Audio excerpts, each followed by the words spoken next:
at WLFE-DB.com for upcoming shows and so much more.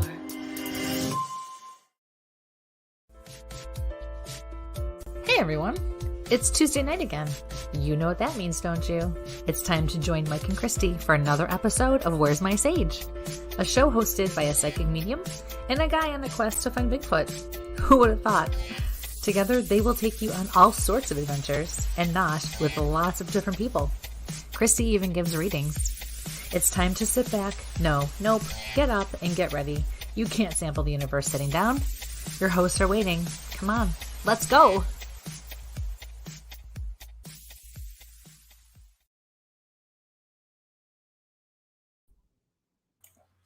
Good evening, ladies and gentlemen, and welcome to Where's My Sage? I'm Mike with my wonderful co-host, Kristie Linden. Kristie, how are you doing this evening? Good evening. I'm doing pretty well. It's been an interesting day. How about yourself? Yeah, I would say the same.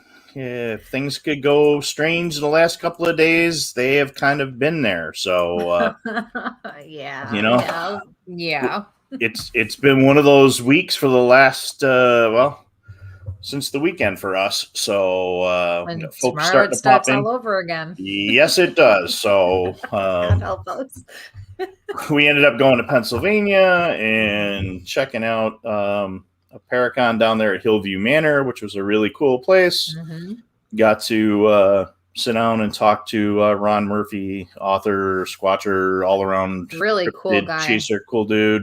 Yeah, Ran into Tommy from Pennsylvania, Pennsylvania Bigfoot Society. Another nice guy. Mm-hmm. Yeah, we actually sat through somebody else doing a gallery reading, so it was crazy. And then tomorrow, the fun really begins for you guys, our fans, where Kristie and I get stuck in a car for 10 hours together without killing each other as we drive from Western New York to Michigan. I was thinking about this. We could probably, when we won't probably set it up. It'll probably just be like, Facebook Live. So you guys are, just keep your eyes on our pages. But, we could do Where's My Sage bloopers.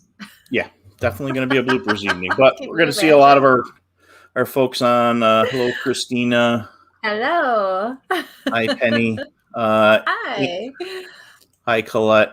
So we are coming to you guys live from Kristie's business page, WLFE DB Radio on Facebook and YouTube. Where's My Sage on Facebook and on YouTube. Kristie's public page and Tactical Bigfoot Research on Facebook and YouTube this evening. Look at her rubbing this crap in. What's wrong with you, Christina? So, we love you for watching, though. Thank you. My invite must have got lost in the mail. Yeah, at least she's on a boat right now. So, right? Amy, we are not doing readings tonight. Yeah, I'm very sorry, Amy. Yep. Yeah, I'm sorry that we'll keep you in our prayers. But yeah, we're not doing a reading show tonight. But honestly, just for future reference and for anybody who may not know, I don't answer questions like that. I can't diagnose people. Health questions are something that are we walk a fine line with those, and they're best handled one-on-one anyways. So something like that, you don't want to hear that. You want guidance, you want support. Okay, so I wish you all the best, and I will definitely keep you in my prayers. Yeah. Michael. Please like, share, subscribe. Yep. I knew it was going to happen. There's good old Michelle. Hi, Michelle. She actually called me tonight that she was talking to one of her customers at work, and they were talking, somehow they got talking about the show. And the gentleman actually caught me in Seth's on the trail of Bigfoot. Oh. So, yeah. My bad. All right. Hi, Larry, Dave, and hi, June. Okay, so. Wow. Any other housekeeping that I can think of right now? Kristie's doing readings again. I'll put that quick up for 30 seconds. What you think? Is there anything else I'm forgetting here? Well, I know, but as far as all of these kinds of things go, anyone who's interested in booking a party, I am, starting to book up. So my months from September to November, even sometimes into December, get get crazy as far as, doing parties. So if you're interested in booking a party, especially for Halloween or for the holidays, it's best to do it now and get on the calendar and the schedule. Because there will come a point where I'll be too booked and won't be able to do it. So, give me a call and we'll definitely do it. Or, events, still doing events. Like we're going tomorrow. We're not working this one though, but I'm glad because I want to enjoy myself and we're going to get to see a lot of different people and meet a lot of different people. So really excited about this one. We're going to get to meet so many people that we've not met in person, but interact with online all the time. And, other people know, but there's a lot of people coming from our area too. We're going from our area. So we'll know a lot of people already there just from home. Half of them are from here and half of them have been guests, which is really kind of cool. Exactly. So, really excited. What else? Colette got to do some investigations over there in a Victorian school in Derbyshire. That's kind of cool. So, when we talk about the universe bringing us interesting people, my lights are not working today. Between the ears either, I guess. Ears never work. Yeah. But the universe brings us people for different ways and different reasons. And our guest tonight, ironically, we kind of stumbled across each other on Instagram. And through some meme sharing, came to find out that we actually have a mutual friend that we kind of grew up with. I went to high school with, and he went to college. Oh, that you grew up with. Oh, no kidding. Yeah. So kind of an ironic world how we get spun into it.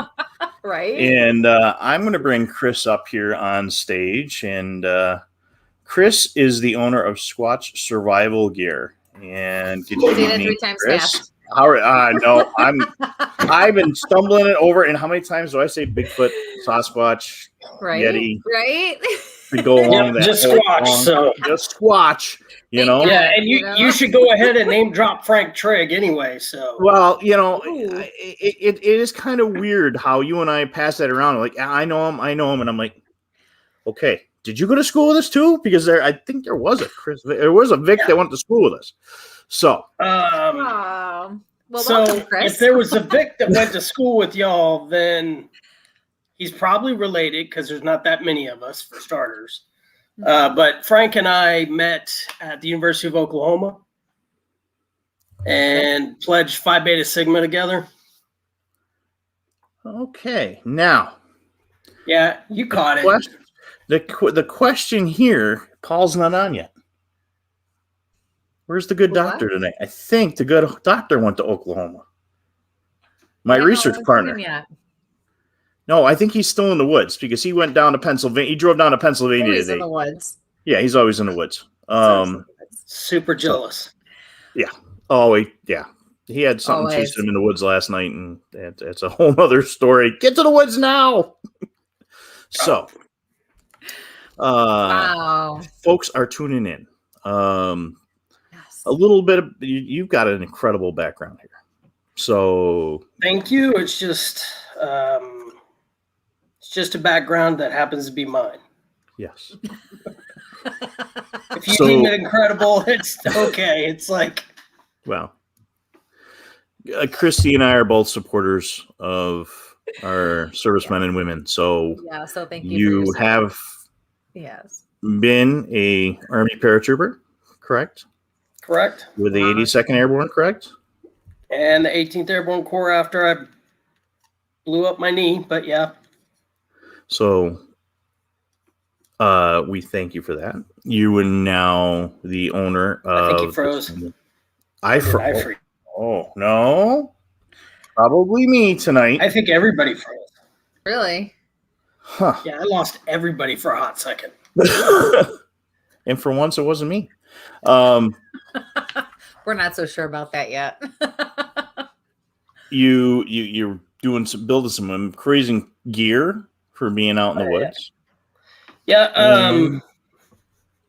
Go. I'm sorry, I cut you off. No. I'm gonna kind of throw this stuff out there, get some folks in here as they're coming in, and we're gonna delve into everything. And then you got some paranormal experiences, correct? Yeah. It took me about, I don't remember. Do you know exactly what Stacy Brown's episode was where they showed the Bigfoot step from one tree to the other tree? Do you remember what year that was? I can find out really, really quick. Cool. Do that, because that's how long it took me to finally go, yep, what I saw, that was a Bigfoot. Let's see.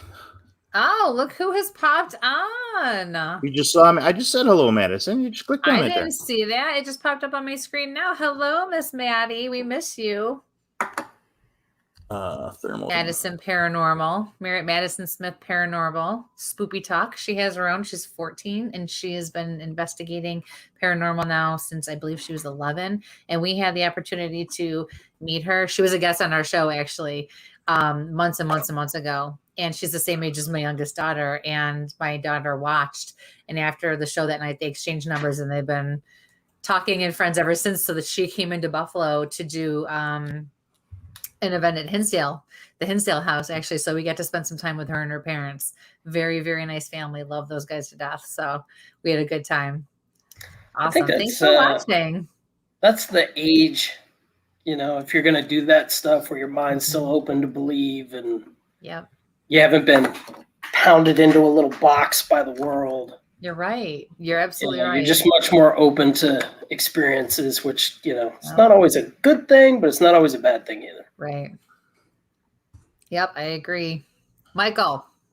I'm trying to get the thermal cam footage. So Chris, tell us a little bit more about yourself. Let's see. I went to high school out in Maryland, graduated in 92. Immediately started college. It took me 6.5 years to work my way through college. I took some time off to join the Army National Guard in Oklahoma. So I did that I was an 11 bang bang, as we call 11 Bravo, leg infantry. Did that for 3 years, graduated the University of Oklahoma, got commissioned, went on active duty. Got my first choice of branch, which was back to the infantry, so I had to go re-earn my blue cord again. Got my first choice of duty assignment, which was the 82nd Airborne at Fort Bragg. In Ranger School, I stepped in a pothole, tore all the ligaments in my right ankle, had to learn to re-walk. So worst case possible scenario, you go to Fort Bragg as a brand new second lieutenant with some prior service and not a Ranger tab. So second class citizen. Went to Afghanistan for the first time in 2003. Went to Korea in 2004. Came back, went to Iraq for all of 2005 and the beginning of 2006. Came back. Had my knee operated on late 2003, early 2004.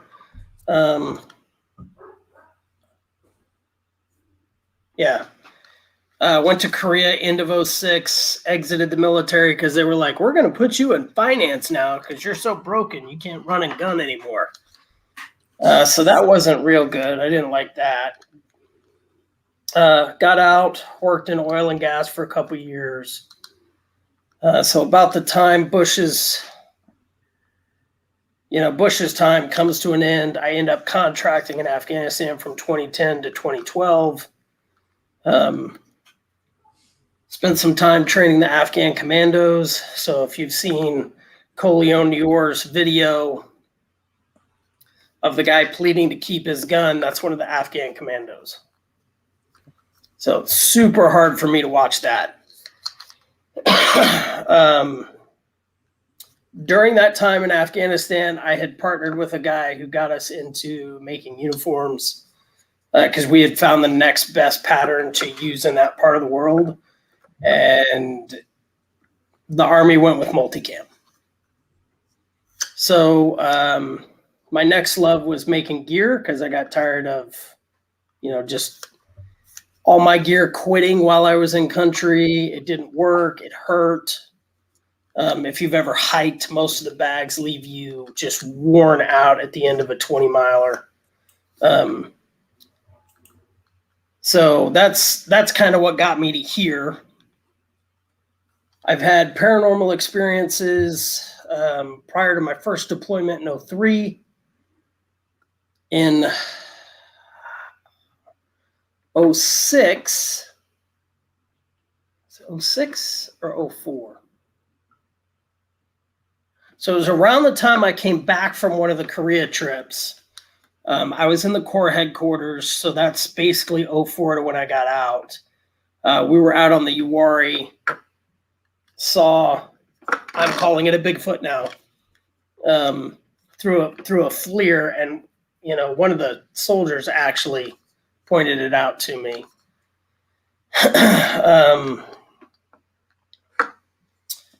No, we had paranormal experiences in 2002. Is that right? Yeah, 2002, because both the girls were here. So yeah, I guess our first real paranormal experience was in 2002. One I knew, yeah, because this is before I left for Afghanistan. Sorry, wife is off screen helping me remember because good woman. I've been hit in the head a lot because I did kickboxing in college and then joined the military, okay. So I've been blown up, hit in the head a lot, falling out of planes for fun. Why not, right? So I mean. So you have like I tell everybody, you're just losing age off the back end of your life. Those are the worst years anyway. So if you go out earlier, then it's like, hey, I didn't have to suffer through incontinence. Great. Yes, that's right. I get to eat hot dogs according to the new study. 36 minutes off your life, every hot dog. I gotta tell you, all those years at OU in the ROTC department probably took about 12 years off my life because we sold and ate a bunch of hot dogs. Just a good hot dog on a grill once in a while, right? So yeah, it's just up to y'all. What do you want to hear first? Want me to go sequentially? Well, you have such a vast experience. Tell us about the experiences that really stand out to you and really resonated with you, whether they were paranormal. You don't necessarily have to go in order. What really got you involved in cryptids and paranormal in the first place? That's like Mike and I, one of the spectrum to the other, which actually we're finding really does meld very well together in some ways, and we're discovering those things. So tell us about, So you can't tell in this camera, but I'm about 2 feet wide. But I didn't start out that way. I was very, very small in school. I was dyslexic. Well, I'll tell you about that in a bit. So I was dyslexic. I had all kinds of learning disabilities, like my fraternity brother Frank. My dad's solution to the problem was you just need to study harder. All right. So not being able to read, you gravitate towards things that catch your eye. Bigfoot has always caught my eye ever since I saw the first, Andre the Giant played Bigfoot in the $6 Million Man? Yep. Dating myself a little bit, but I really remember that. Say again? We were very young then. Yeah. For sure. The $6 million dollar who? What? It was syndication by then.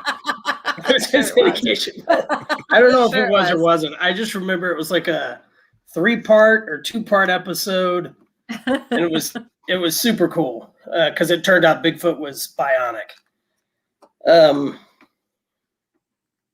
So then I'd go to the school library, and I know a lot of kids don't understand this. You have to walk around and actually look at the books and pull them off the shelf.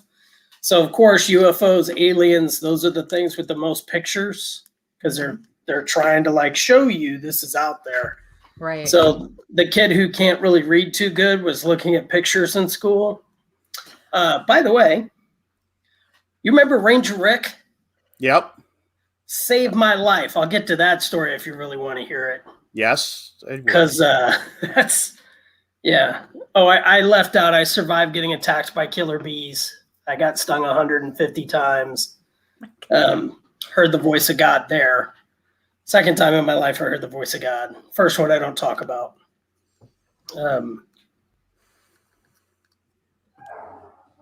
So your first Bigfoot Sasquatch experience, tell us about that. Okay. So there is some farmland out on the edge of the Uwharrie in North Carolina. And it's big enough for a drop zone and a landing zone for helicopters. And it's used frequently by special forces, guys out of Bragg. We're out there constructing. Here's what we're really doing. Okay, this is called a tasking. What we're really doing is allowing the guys that sling load Humvees to fly in someplace, set them down, pick them back up, fly them to another place, and do that a couple times so all the crews can get trained. All the rest of us are just hanging out, conducting patrol base ops. Gotcha. So as they bring in a truck, you set it up, you put it into action. You do what you would do normally if you were sling loading something in. Do y'all know what sling loading is? Yeah. No. Yeah, okay, so sling load is when you see the helicopter flying and it's got a truck hanging from it. Oh, very that's cool. called sling loading. All right. Yes. And what they do is they come down and they set them down and drop them and then fly away and then come back and just do it over and over again.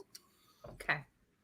So when you get a tasking, you get all the, we call them strap hangers, guys like me, like we need this many people from the Corps headquarters. Mm-hmm.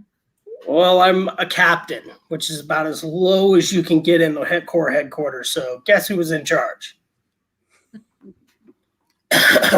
So they pull all these people for this tasking, and that's basically what you do all night. So we've got a FLIR. It's a first generation FLIR. It's not the really great FLIR that we had down in the 82nd. Uh-huh.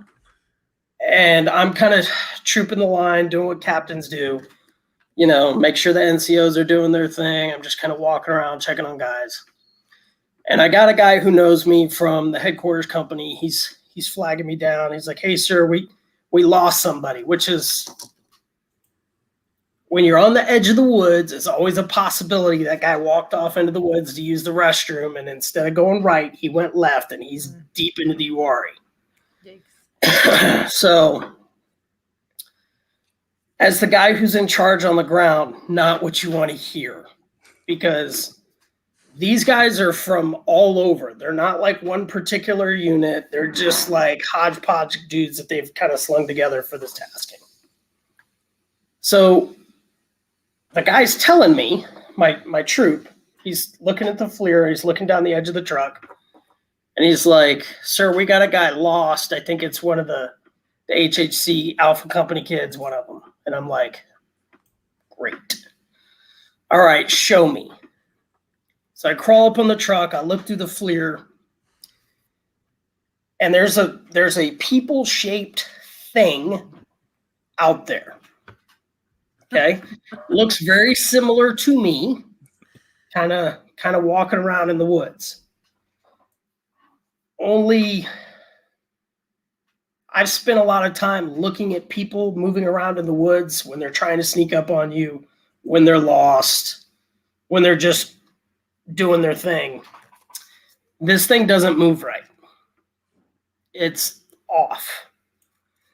So you understand what I'm saying? Mike, you look like you had a question. Yeah, I was just going to let you finish, and then I was going to have you describe to the audience what you saw and how it moved.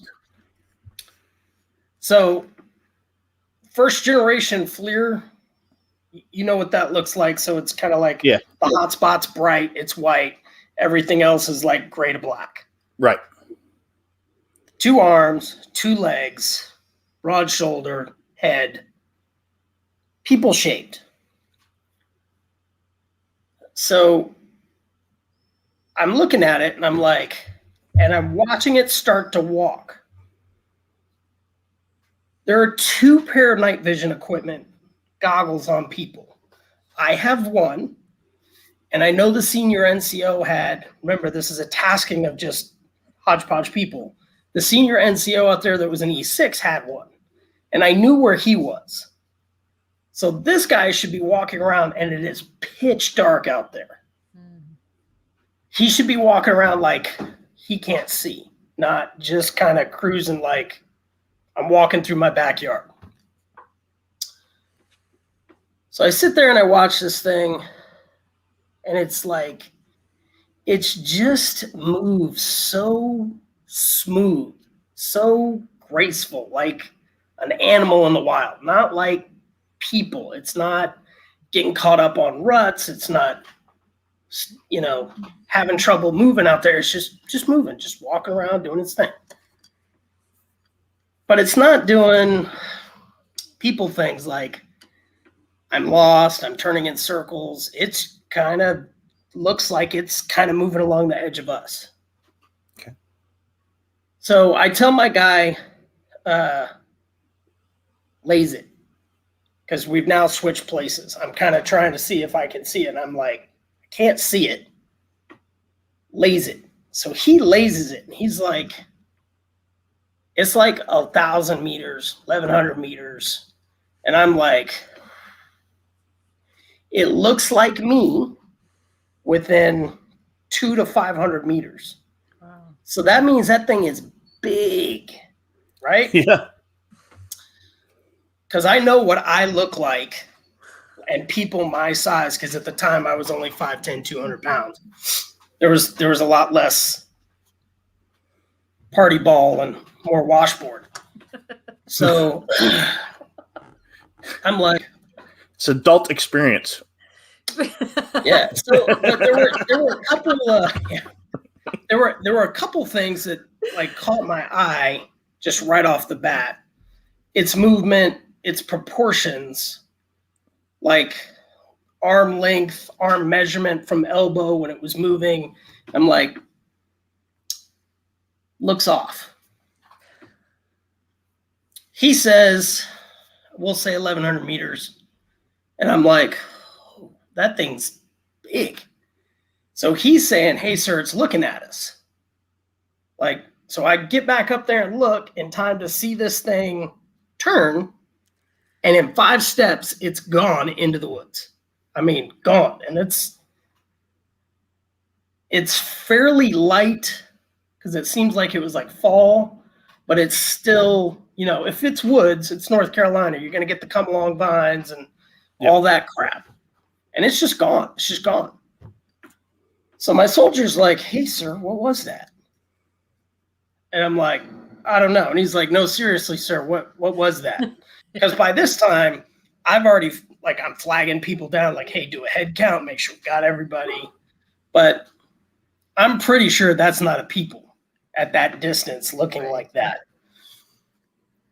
Okay. So he's like, sir, what was that? I was like, you call it what you want. I think it's Bigfoot. What happens in the woods stays in the woods. And that's like, he never talked to me about it again. Me being the person that I am, I have run through at this, like from now to the time I saw the Stacey Brown video, my brain would circle back to it. Like, could it have been? No. Could it have been a bear? No. Could it have been this? Could it have been that? No. So I'm like, maybe it was a Bigfoot. I love everything Bigfoot, so I'm watching Finding Bigfoot since it started. And I don't know if that was a rerun, but I remember watching that video with my wife, and that thing steps from one tree to the other. And I just watched it move, and I was like, that's what I saw. Like that motion, it was just the way its legs moved, its locomotion, everything. Almost like it glided. So so that would have been I think they had a basic scout, and that was 2013. Yeah, they caught their footage. So maybe about the time most of that stuff was coming out to the general public, where you could reasonably get afford that first generation FLIR, because that's what That's what that FLIR looked like. So after that, I was like, okay, I saw Bigfoot. I'm going to slide this over to believer status. Right? I still can't say I know because I haven't oh, look, there's Bigfoot. Right? I believe I'm a firm believer. If somebody walks out of the woods with a carcass or holding hands with one, I'm going to be like, yep, I knew it. So that was my Bigfoot experience. Okay. Did anyone else, besides the two of you guys, sense or see anything in that, or anything kind of rumbles through the unit at that time? Not anything that made its way back to me. Okay. Did you try to get? Yeah. Go ahead. And you didn't try to go down. I mean, I know it's 1,000 meters away, and New Area is a little rough. I got to spend some time down there in March. So, yeah, God only knows what it looks like now.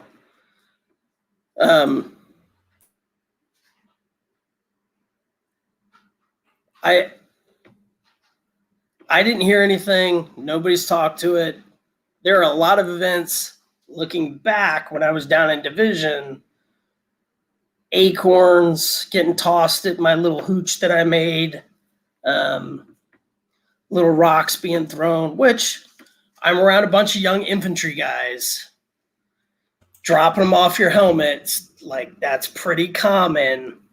But now I'm like, there were a couple of those times where we were out pretty deep. I've had a couple soldiers who I know who could have done it. Don't struck me as the type that could. So now I'm like, well, were we in their territory and they were throwing stuff at us? I don't know, because we've all had those events where guys are like, okay, I don't know who's throwing the acorns and the rocks, but knock it off. Yep. And as I got deeper into this, I'm like, oh, they throw rocks in the woods at people. Okay, well that could explain some stuff. Oh, good to know. Yes. Yeah. Kind of been there. Just couldn't get the thermal out fast enough out of my pocket. It was turned off. So you had that experience, and then you started having some ghost encounters. I actually had ghost encounters before that. Okay. So my wife's father,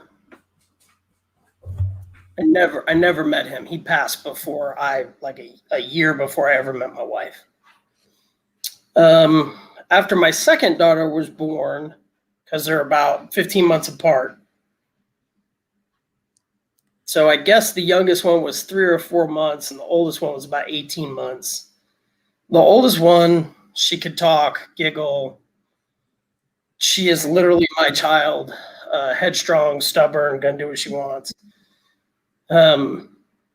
She was the kid that never wants to go to bed. So at some point, she developed what we thought was an imaginary friend named Boy. Granted, her vocabulary at this, she's standard 18-month vocabulary. She's not a prodigy. In fact, she was so stubborn about not talking, I had to force her to talk. Otherwise, she'd still be grunting at this point, if that makes sense. It does. It does. So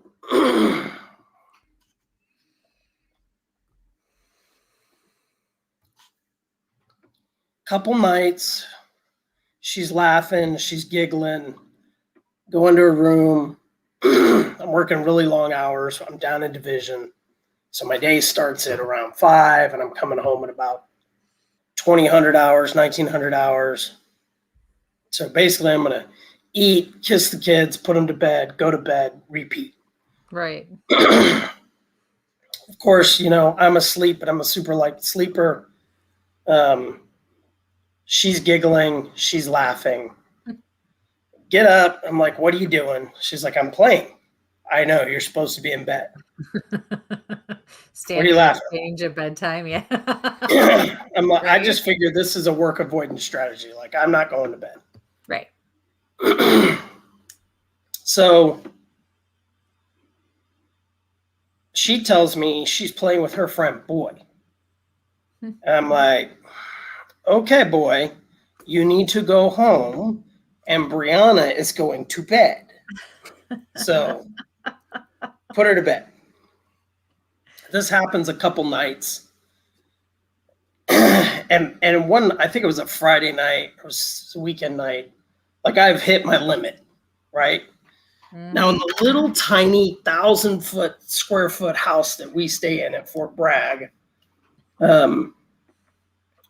it's a shotgun style, like everything's off of one hall, and the hall terminates into the master bedroom. So if you come in, we'll call it the carport door, which isn't really the front door. You can literally see all the way down the house into the master bedroom. All the houses go off that main central hall, bathrooms, everything. Right. So our bedroom is here. And of course, because we're new parents, the closest bedroom to us is the baby's. If we had to do that again, they'd have been one down.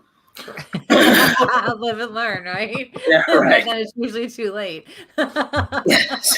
We got it right on the next two, though. There you go. So she's in there laughing and giggling, and I don't even get out of bed. I just yell, "What are you doing?" She's like, "Playing with Boy." I'm like, "Boy, go home, go to bed." Rah! And all of a sudden, I'm sitting there with my wife, we're watching television. I hear feet, like toddler feet. So now I'm like, all right, she's out of bed. You can hear her running. I can hear her little feet running. I'm like, so she's getting into bed with us, right?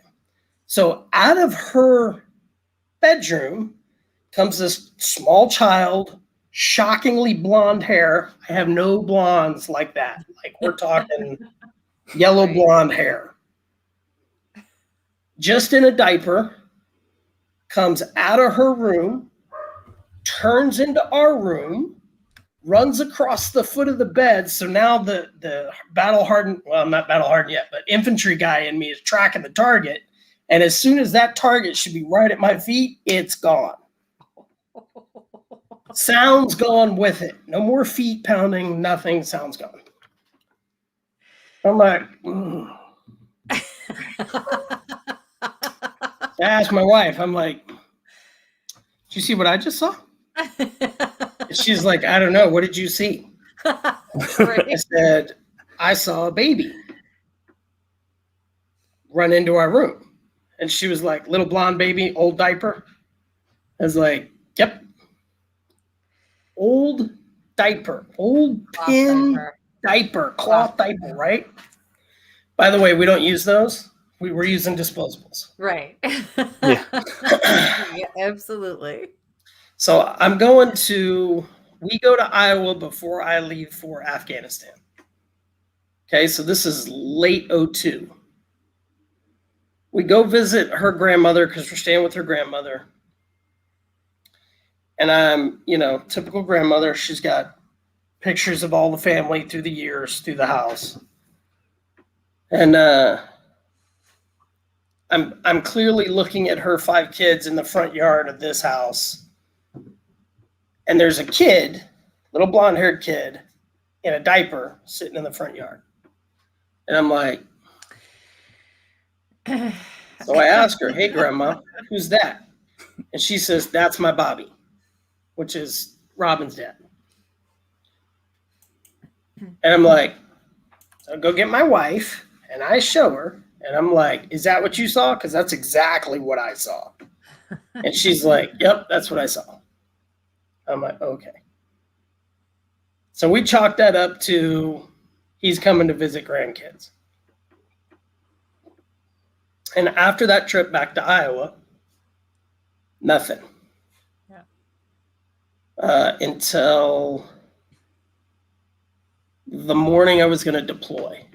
Like, I was doing final checks, packing my stuff, and I was going to go. And what I would do is I'd lay my rucksack out on the floor. You'll remember this, Mike, the Alice pack. Yep. So large Alice. I've already started doing modifications on it because It sucks.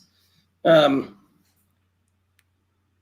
laying it, and do you remember those the floor lights, the long black pole? You just turn it, and light comes on. So we had one of those. So I'm packing, and I see combat. Like, I'm not looking. I'm looking down at my ruck because I'm doing that, but I see combat boots out of the corner of my eye, and I'm like, first thought is, I don't remember leaving my combat boots there. Mm-hmm. So as I kind of just let my vision take everything in, I can see a picture of, it's not a picture of Bobby. It's got to be him. I don't want to pick up and look directly at him because I've already had that experience of trying to look at the little baby and it just disappeared. So combat boots, Vietnam BDUs, which we had, and he looks like a picture that I've seen. And I was like, if you're telling me I'm going to be fine, we're going to be fine. Just watch over everybody. And as I started to look, like try and look more that direction, gone. I was like, okay. That's pretty cool. Packed up, left, went and deployed for 6 months. That's kind of those are the, like, I'll call them ghost stories. We've had lights in the backyard. Like, my daughter took a picture of one after I got attacked by the bees. Just bright. She got a picture of it, bright spot in the backyard. Mm-hmm. That's it. No reason it should be there. There are 2 deer over there in a bright spot. She's like, I don't know if this is an angel. Got no idea what this is. And she got it on camera. And that happened right when you were being attacked by the bees? No, that was after. After. Hey, babe, do you remember when she got that picture? How far after was that?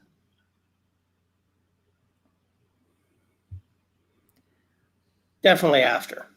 Okay. But like hours or days or days? Days. Okay. Days. Okay. It was like where were we?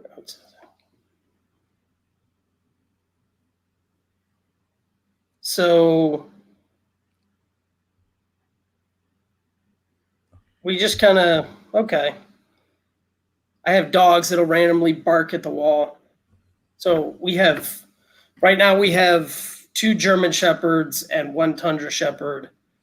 Tundra Shepherd's new. He hasn't been around for any of that I'm aware of. But my German Shepherd, especially my white German Shepherd, will just look off at the wall and sometimes just loses stuffing. Like hackles, fur. Right, the whole bit. Whole 9 okay. Mm-hmm. So when that happens, I tend to just like, okay, if you're not here for our good, you need to leave. My black and tan will often pick up and look at something. Mm-hmm. I'm like, do you hear something? And then he'll just lay back down. Sometimes he jumps up and gets angry, but right. For the most part, it's only, when they jump up and get angry at the wall, I'm like, I don't know what that is, but it's not welcome in my house. You need to go. Yeah.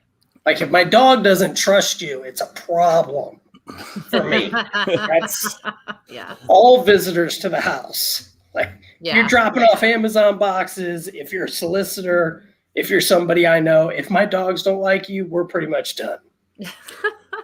So do you live in an older house, Chris, or a newer construct? So it was built in 1995. Oh, okay. So it's a newer home. Yeah. Yeah, it was a subdivision.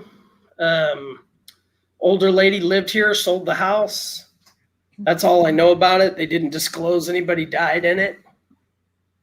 I don't know. Usually they don't. Yeah. They're required to by law in Texas. Oh, are they? Oh, that's good to know. I'm glad. They really should.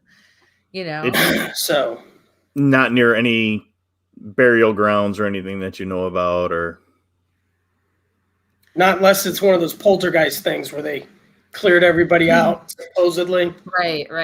But Well, my neighbors have a pool, so I don't know. They have a fairly good sized pool. Water's a conductor, but I mean, honestly, animals and small children can pick up on, they have that sixth sense that's so natural. Like you said, there's a certain age, by 6 years old, if they have not grown out of it, they're not going to. If it hasn't really shut down on them after the age of 6, it's probably not going to.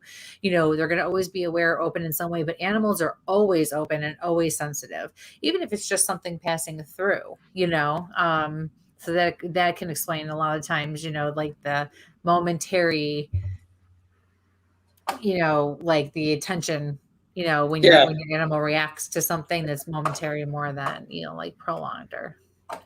So we in the family we have a term called I have a feeling. And that feeling is typically something bad's about ready to happen. Okay. In my case, I have that same feeling, but I can also see all the patterns of things that are going to, like, they're going to do this, they're going to do this, they're going to do this, they're going to do this. Right. And I'm getting to a point now where I wish I was wrong, if that makes sense. Mm-hmm.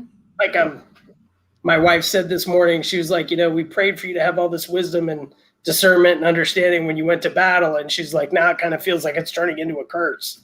Aww. And I'm like, well, Solomon did say, he who increases knowledge increases sorrow. And I think I understand what he meant on a small scale.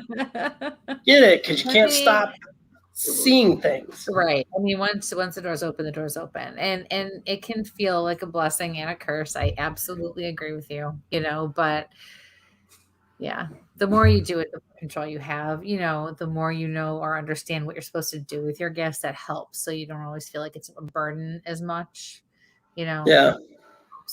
Well, so my problem always stems from, I tell people what's going to happen. Oh, yeah. And they're like, that's not going to happen. And I'm like, in college, I was talking to my buddy, and he's like, I got this weird anxious feeling. And since you have all these feelings, he was like, I wanted to talk to you about it. I was like, okay. I was like, what's it feel like? And he's like, so he's describing how he feels anxious and kind of feels like this impending sense of dread. And I was like, did you check on your sister lately? He's like, my sister lives at home. She's with my mom, my dad. So she's fine. So he calls his dad, calls his mom, checks on both of them. When he's checking on his mom's like, hey, had to take your sister to the hospital. She had appendicitis. Of course, but it took him 2 extra days to get to mom. Right. So he comes back and he's like, I should have listened to you. I'm like, like you argued with me for a whole day how it couldn't be your sister. I know somebody else that's just like that. Just like that. No, not at all. No idea what you're talking about. See, and I knew this wasn't, when I put this episode together and I thought about it, Chris, you and I talked about, you're seeing your thermal cam stuff, but I knew that this was going to get into a broader paranormal. like this is going to get weird. Broader paranormal. Because what we're going to do is that something had to guide you towards the gear. But now that I know that you're gifted, and now that Kristie has figured that out, her line of questioning, I know, is now going to go immediately to the right. And Jenny, I see you're in the audience there. If Ray's in there, have Ray throw out some questions, because he's our my ranger 4-year-old buddy. nephew has a friend. Yeah. So, so you're seeing all this stuff. Yeah. It's still with you today. Have you tried to hone in on that gift at all? How do you mean? Well, do you try to help your coworkers or, your coworkers, your family, or friends if you see stuff coming up? Or you kind of bypass it and say, well, they'll figure it out on their own?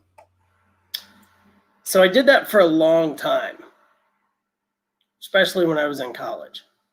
Like, I would tell people, this is going to happen. You should be ready. Didn't win me a lot of friends. Lost some friends over it because they were, irritated. I had a girl that I was dating. I told her some stuff,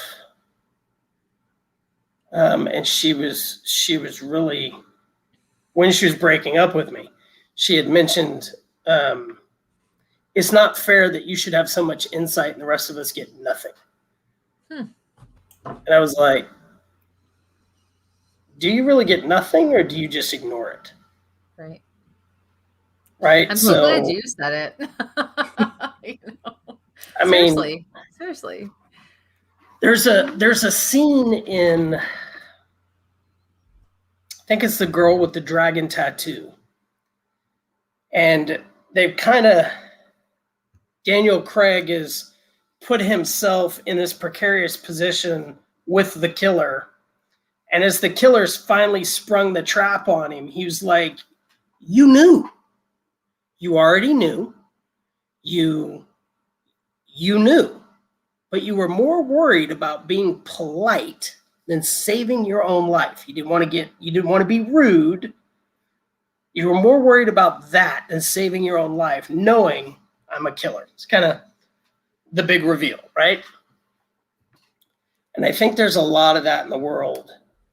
Thanks, because I haven't seen that movie. You haven't seen that movie? It sounds like something in your corner, too. It's a big whodunit. It's from the book The Girl with the Dragon Tattoo. I've definitely heard of it, though. So I stopped. One of my really good friends now,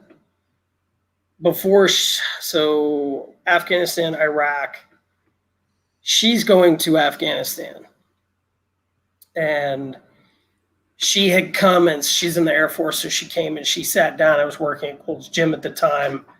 And this was like right before I got attacked by the bees. She sat down and she was like, hey, tell me about the sandbox, because I know you've been there. I said, okay. So I told her. That started a friendship. And then right before she left, I wanted to take her to lunch and just kind of like, hey, pre-prep talk her, like, this is the crap that nobody tells you about as a female you're going to have to deal with. Mm-hmm. She's had a boyfriend for 5 years. They're talking about getting engaged. We're sitting at lunch. We're having this discussion. And while she's talking about him, it was like somebody pulled the curtain back and just showed me. I said, God pulled the curtain back and showed me, hey, you were wondering why you have this friendship. But halfway through her tour, her relationship is going to end. And I was like, Keep in mind, I've only known her for a few months. So I'm like, Came home, told the wife. Halfway through her tour of duty, he dumped her in Afghanistan. Yeah. And I was just like, when she got back, we were talking, and I was like, I had told her when you're coming back, you're going to reorganize your life, because you've grown so much in ways most people don't ever get to experience. And so you're going to lose a lot of friends because you've outgrown them, and the distance is so big, they can't relate anymore. You don't have a big enough shared experience and values to hold you together. So we're having that discussion because she's losing friends left and right at this point, because she's just like, that's trivial. That doesn't fit in my life anymore.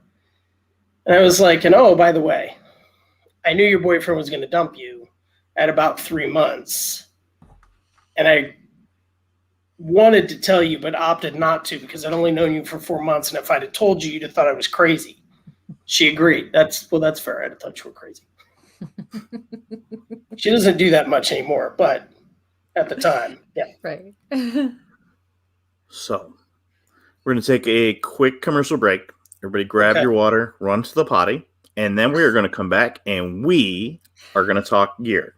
Because gear. I know. Gear is the way to go. Random questions on paranormal stuff. Yep. So going to take a quick commercial break here. Where is my commercial? There's my commercial. WLFE-DB.com, where you can find vodcast shows, podcasts, and more like Where's My Sage, Inside the Drag Closet, Across the Pond, Paratalk Radio, Just Cindy, and more. So go check out WLFE-DB.com, where talk radio is a whole lot better. Our shows are your shows, and that there makes for a great talk radio. Hey guys and dolls, this is Casey DeVille, the better half of DeVille Inc., Baltimore, Maryland. If you're ever in Baltimore, stop in and see me and Tony. Invisible Bree, 5920 Eastern Avenue, Baltimore, Maryland, 21224. Give us a call if you're in the area at 410-400-9641, or look us up on the web at DeVilleInc.com. DeVille Inc., where we specialize in you.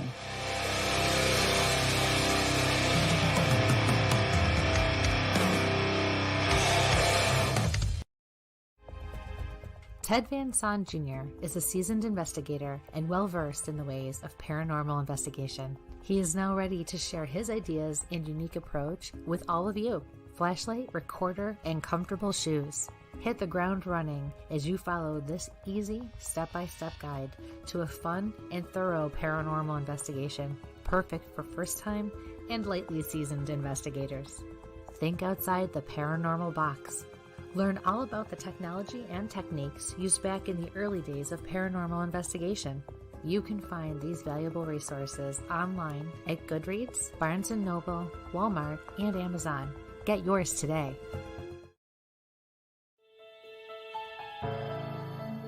Hi, I'm Jenna Grover. In the world of fashion, we get lost in the cost. Everyone wants that special piece of quality jewelry, but they can't afford it. Not on my watch. I sell handmade quality jewelry for a fraction of the price, and that includes jewelry made of sea glass, natural stone, crystal beads, glass beads, Bigfoot jewelry, and more. If you don't see what you want, email me, because I make custom jewelry too.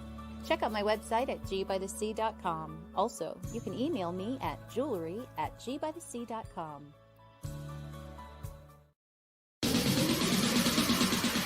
You're listening to WLFE DB Radio. Now, back to our program.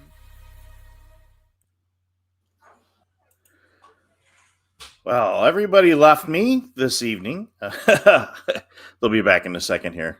So we are here this evening with Vick from Squatch Survival Gear and Miss Kristie London, and both of them are coming back into the studio here with us. And again, folks, you can hear us on Spreaker, Spotify, iTunes, iHeart, as well as catch us on Facebook and YouTube. And please check out our Instagram page. And London's taking herself out of the stream again, where she's on the wrong side, totally throwing me. She's doing it again. Stop doing it. Okay. So we always say, I always have to be on the one. Yeah, no seizures here. It's not a good thing. So we got a little Chris's background. Of course, we had to get into the paranormal. We had to hit the Bigfoot. And we kind of have an idea why Chris has got the big guy for his logo. So now there's more to that too. Okay. So give us a little hint of why he's in there, and then let's see some of these great, wonderful packs that you have, because we're always looking for good gear when we're out in the woods and what we can take with us. And sorry, missing persons alert. So I don't know if I got to work or not. Oh, hang on 1 second. Not a good thing. Why don't you tell us a little bit while Mike's doing that? Let us what eventually sent you in that direction? So when I was in and I became a lieutenant, they always give leaders extra crap to carry, like an extra radio and an extra this. And so I was constantly sewing something onto my rucksack to make my life easier, because the stuff that was usually down in the middle of my rucksack, I didn't get out very much. Right. So it wasn't very helpful to like unpack this bag to find a piece of equipment if I could just keep it on the outside. Sure. So rucksack modifications are non-uniform, and non-uniform in the 82nd gets you a lot of attention, which was another reason for my battalion commander to hate me. Free thought sometimes isn't your best friend. So even when I was in, I started tweaking my rucksack, and I continued to tweak it because I like hiking. I like going into the woods. We have some really nice trails that are stocked with, well, I mean, my whole neighborhood, because it bumps up against this pretty expansive green belt in San Antonio, I got about 100 head of deer that invade our neighborhood every night. So right now we have about 6 fawns that are just kind of camped out all day in the neighborhood. So we've got a set of triplets, and we've got triplets. Yeah, triplets, and then like deer. Not me personally. I have more than enough children. I want to be clear. Deer. 4 legs, not 2 legs. Yeah, 4, not 2. Furry. So, yeah, spots, cute. Yeah, those things. Not like our kids. And we have several sets of twins, and then some onesies and twosies. So I like to go hiking, and I'm always trying to. I left the 82nd with a bad knee, a bad hip, a bad ankle, a bad neck, a bad lower back. So wearing a pack was getting difficult. And I had already been tweaking on my bag. So it worked out really well during the failed uniform business. I ran into a guy who he was already making packs. So we kind of just fit together real nice. And my first business partner, he that shall not be named, he's kind of moved on, and I got this contact as a result. So as we talked, we really kind of blended some stuff together it's helped me make better packs. It's helped him make better packs, because he does a lot of stuff for military contract. And for me to be able to explain to him, like, well, they want this for this. And right. Yes, they're asking for this, but the end user is going to want this. So if you do that, when it makes it to the guys, the actual grunts that are testing the equipment, it's going to ultimately win the contract. Or it's going to eventually drive people back to the brand. Well, he doesn't ever want to create a brand. Like, he's like, I just want to sell packs. That's all I want to do.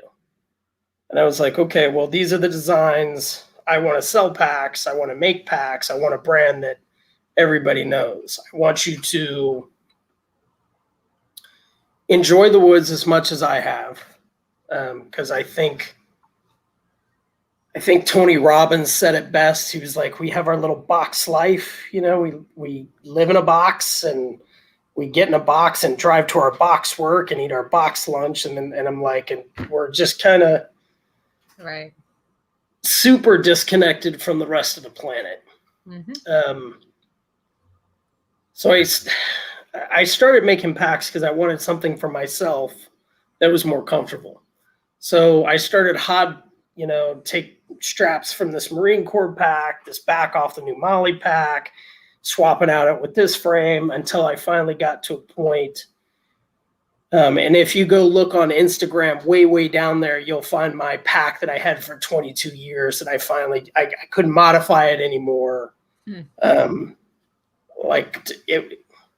I did all I could with it for as long as I could. I finally had to retire it.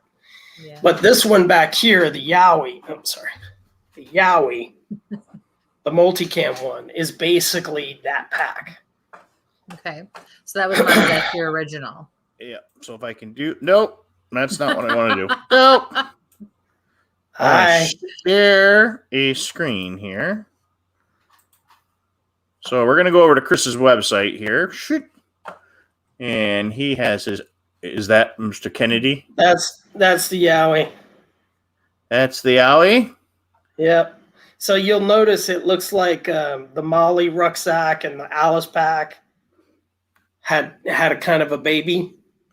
That would be it.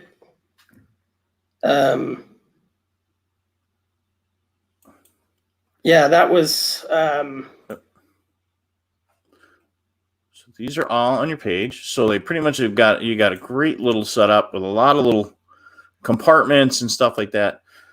So when we're out with our folks that are doing, Bigfoot or paranormal research, we're always looking for something to, store gear in. And those pockets, let me share back on the screen again. Touch screen here. So those external pockets, big enough to put cameras in. Oh, share the screen, Michael. There we go.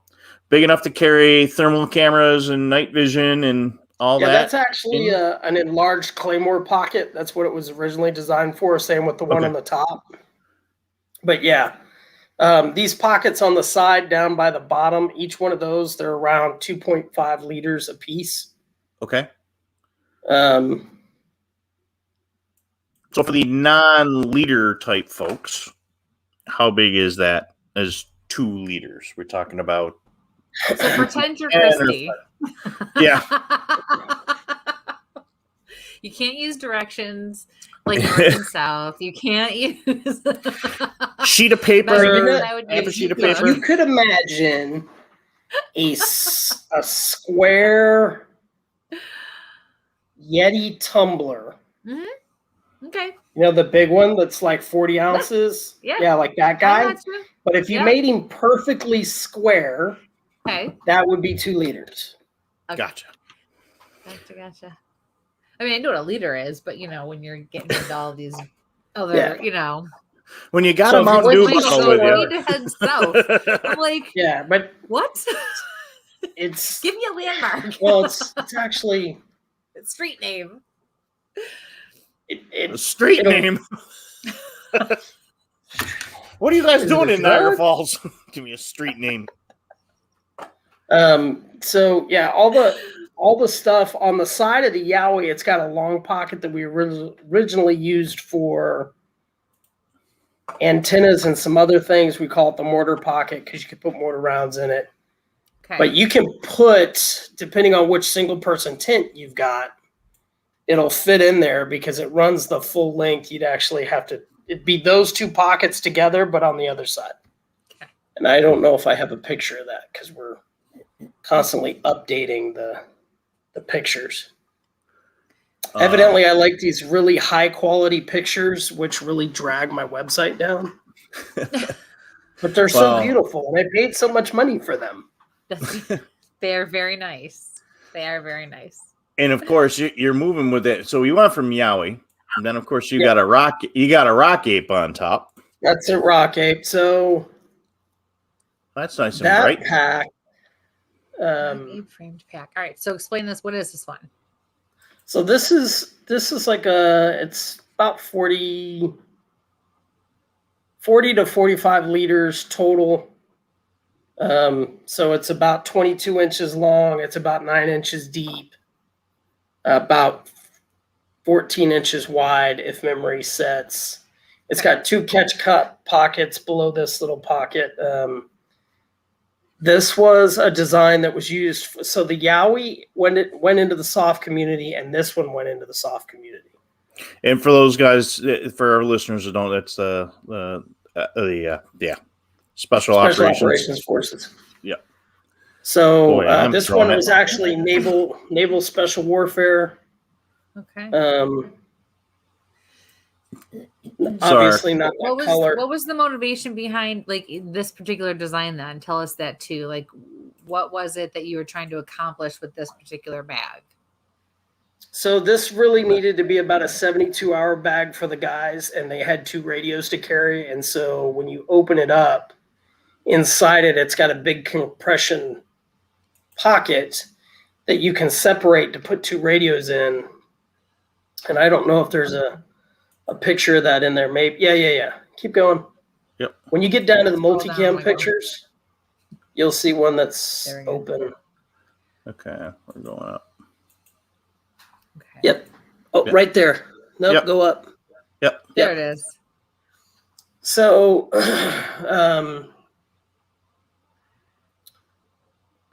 definitely could put some gear in there, guys. Woods, yeah, you can. Yeah. So, Bo Kennedy over at the Bump Podcast has one of these. Okay. And we're fans of Bo. Yeah, he loves it. He's got a bum shoulder.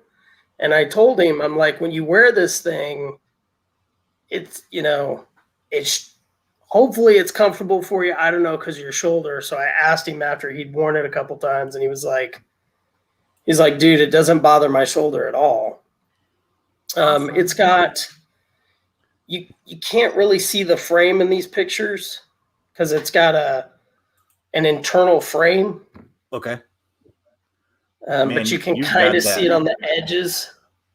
It's got a U-shaped frame. We use some really great padding on it. So if you're carrying a heavy load, because that was always the thing for me, most people don't realize when you start carrying a heavy load, your straps, if they don't have enough padding, then you get all the pressure on your brachial nerves and your arms start to go numb. It also starts changing your ergonomics because you start looking like me, like you got no neck. You start hunching, which starts moving your collarbones, which compresses discs. And it just wears you out over time. So if you've ever done a long hike, and I'm sure Mike can relate to this, you got to the end of the hike, you took your pack off, you woke up the next day, and you're just beat up. Yeah. And you're like, I almost need a full day to recover from wearing that pack. Yeah. So we wanted to get away from that. We wanted you to wear your pack, and you should be tired and sore like you got to work out, but not so tired and sore and broke down that you needed to take that whole day off to recover from doing a big movement. Okay. Go ahead. And that's bringing you on and showing your gear is a big thing, because, when a lot of folks go in, they just run into, some of the big box stores, and they just grab a pack and they run out in the woods and really have no clue. I mean, I can remember the first backpack I had for Boy Scouts. It's still out in the garage, so it's a gazillion years old because it was a surplus when I got it, but thank God it was bright orange so people could find it, and I weighed all of nothing back then. Now I weigh 5 times what I did when I had that bigger pack. Than you were. Yeah, but I died. I was the poor kid, so I had the used pack and stuff like that, and it like I said, it's still out there, it's still beat up, but or still in good use. But there's no way I go on the ones and use that now, because I mean, full frame and everything. It's just it kills you. So I mean, that's awesome to see that you took that mental and use that experience to put it in. So, folks, when you're looking at something, Chris has really thought ahead of where to put those nuances that are awesome. And that's what I really want to make sure you came on and showed with us, is that the really cool stuff that you have available to us.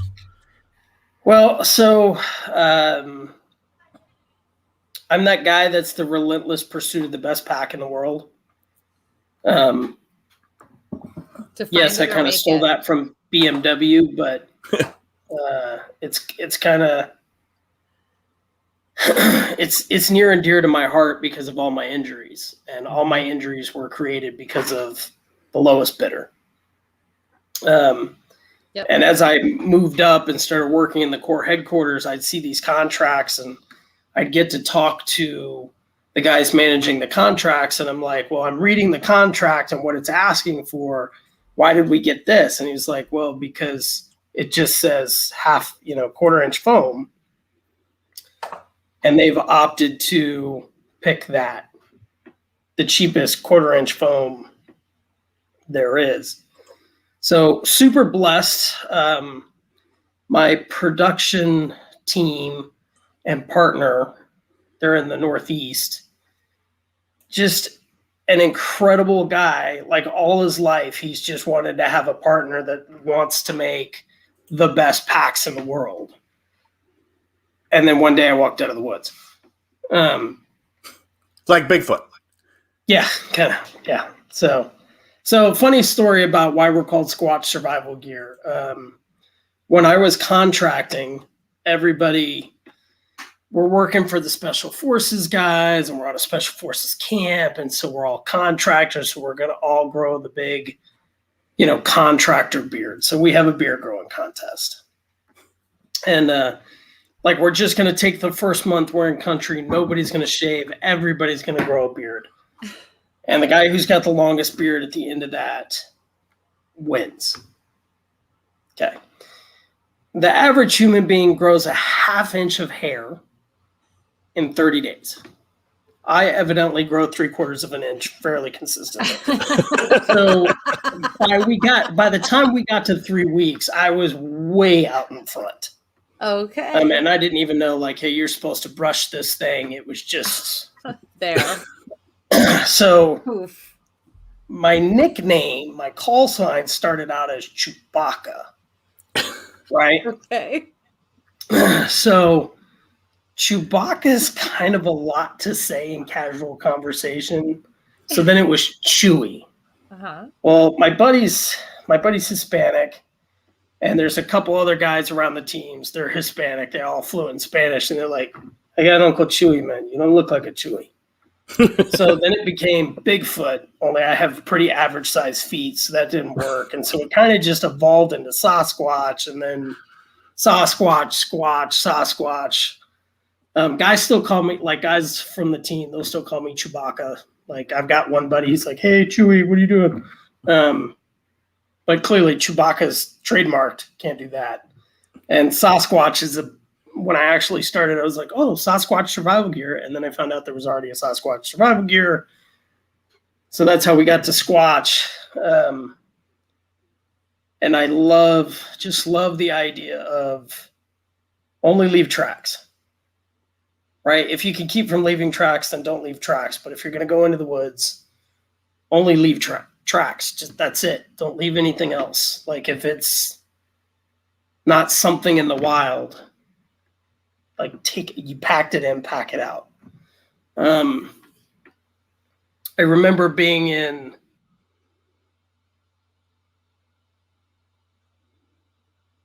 We lose Chris there for a second.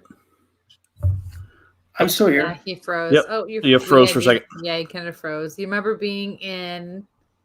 I think I was at advanced camp, which was when you're in ROTC, they send you to their versions of assessment to see if you can make decisions. And I remember the sergeant major, his name was Ledbetter, because we had a really pointed discussion. It was a one-way discussion at a really high volume directed at me and my buddy who were totally innocent of the crime we were being charged of. True story. And he was losing his mind out there in the Yakima forest, finding trash left by guys that eat MRE. And he was an old Nam guy, so this was 98. And he was a, career master sergeant. No, he had just made sergeant major. And so as he was having this one-sided conversation with us at this high volume, he was like, do you realize how easy it is for the enemy to track you down and kill you by your little trail of trash that you're leaving through my woods? It wasn't my trash, but I was like, okay, no excuse, Sergeant Major. And of course, then he short-circuited because that wasn't the response he wanted. But so I just kind of was like, And then I went to Afghanistan and Iraq and pretty much figured out, like, you know, people leave a little trail of trash like everywhere they go. If you're just paying attention, it's like, okay. Yeah. You can literally just follow people by their trash. So yeah, big fan of that. Big fan of gear that's works, right? I don't want it to fail on you when you need it. Right. I believe gear should save your life. All of our packs are Velcro lined on the inside, because if you're operating in the dark, you can feel around. Oh, yep, there's that cable that I need, or there's this that I need. It's just Velcroed right there.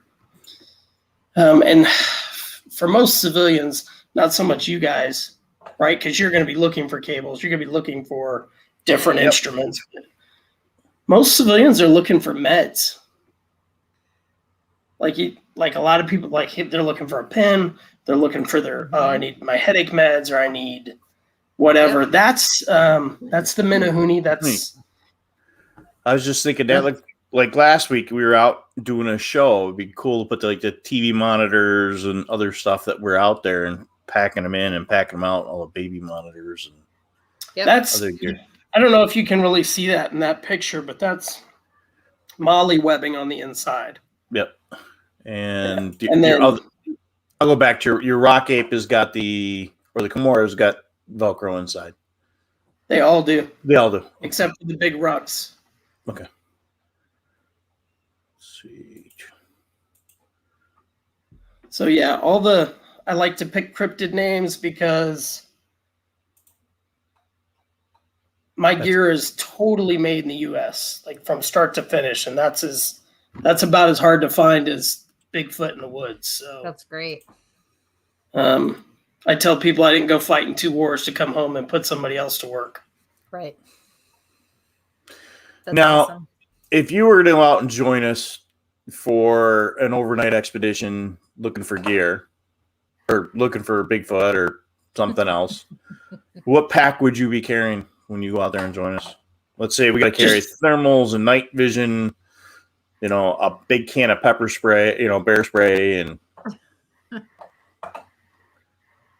okay. We're just going out one night? Yep.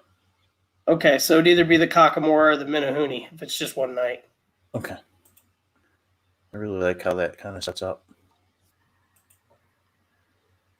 Yeah. But so the Kakamora opens flat like that now too. The Minahuni opens flat like that. The Rock Ape opens flat like that. So it's basically just a big bucket, so you can pack it really easy. The 2 new little packs that we have that are not on the website yet, because I don't typically put them on there until they're ready for pre-order. Okay. They're small. They're 12 inches by 12 inches by 6, 7. So they'll fit really nicely under the seat in an airline. Okay. Or in the overhead compartment.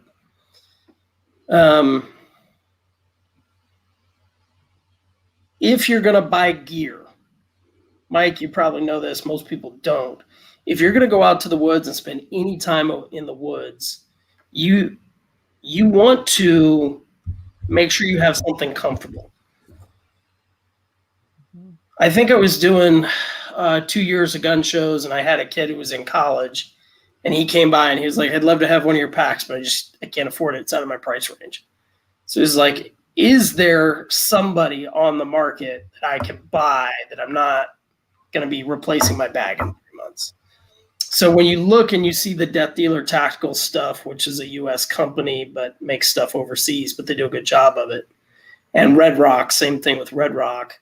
That's the reason I have them on there, to try and make sure everybody has something in their budget. I will ruin you, though. I mean, I've ruined a lot of people. We had one of the partners from Detali Outdoors. So for you ladies that like to go outdoors, you should check out Detali Outdoors, because they're an entirely women-owned business. And all they're doing is making female hunting and outdoor clothing. Really? So, I am the only male other than the dogs in my house. So, girl dad, I hear laugh coming from back and forward, and so I've probably heard every clothing complaint there is. And that company set out to do that. Anyway, one of their owners had a bag and she liked it. And it was from a company that she used to work for. And her partners were telling her, you don't work for them anymore. You need to get rid of that bag. So she was over at us looking at it. And so she tried on the Minahuni. And she was like, oh my gosh. And she has since retired her bag with pride, but has said, I've probably ruined her. And that's not the first time I've heard that. The goal is for you to be comfortable as much as possible because it improves your endurance over time. Finding Bigfoot. When you watch that show and they're doing the field study with that little pole that comes out and comes forward and they've got it tied into that pack, however they have it tied in there, I haven't seen it. I was just like, that's horrible. That's got to wear like crap. That's got to hurt. I don't know how heavy that camera is, but it's like right in their face, shining right into their light. So it comes up and over and out in front. And when you look at it from the back, the way it's wearing on them, it's just hanging down at the bottom. Mm-hmm. On the bigger framed packs like the Grassman and the Yowie, the frame that we're using is a 1606 by Down East Innovations. It's got these wings on it that stick out on the side. One back there. Give me a second.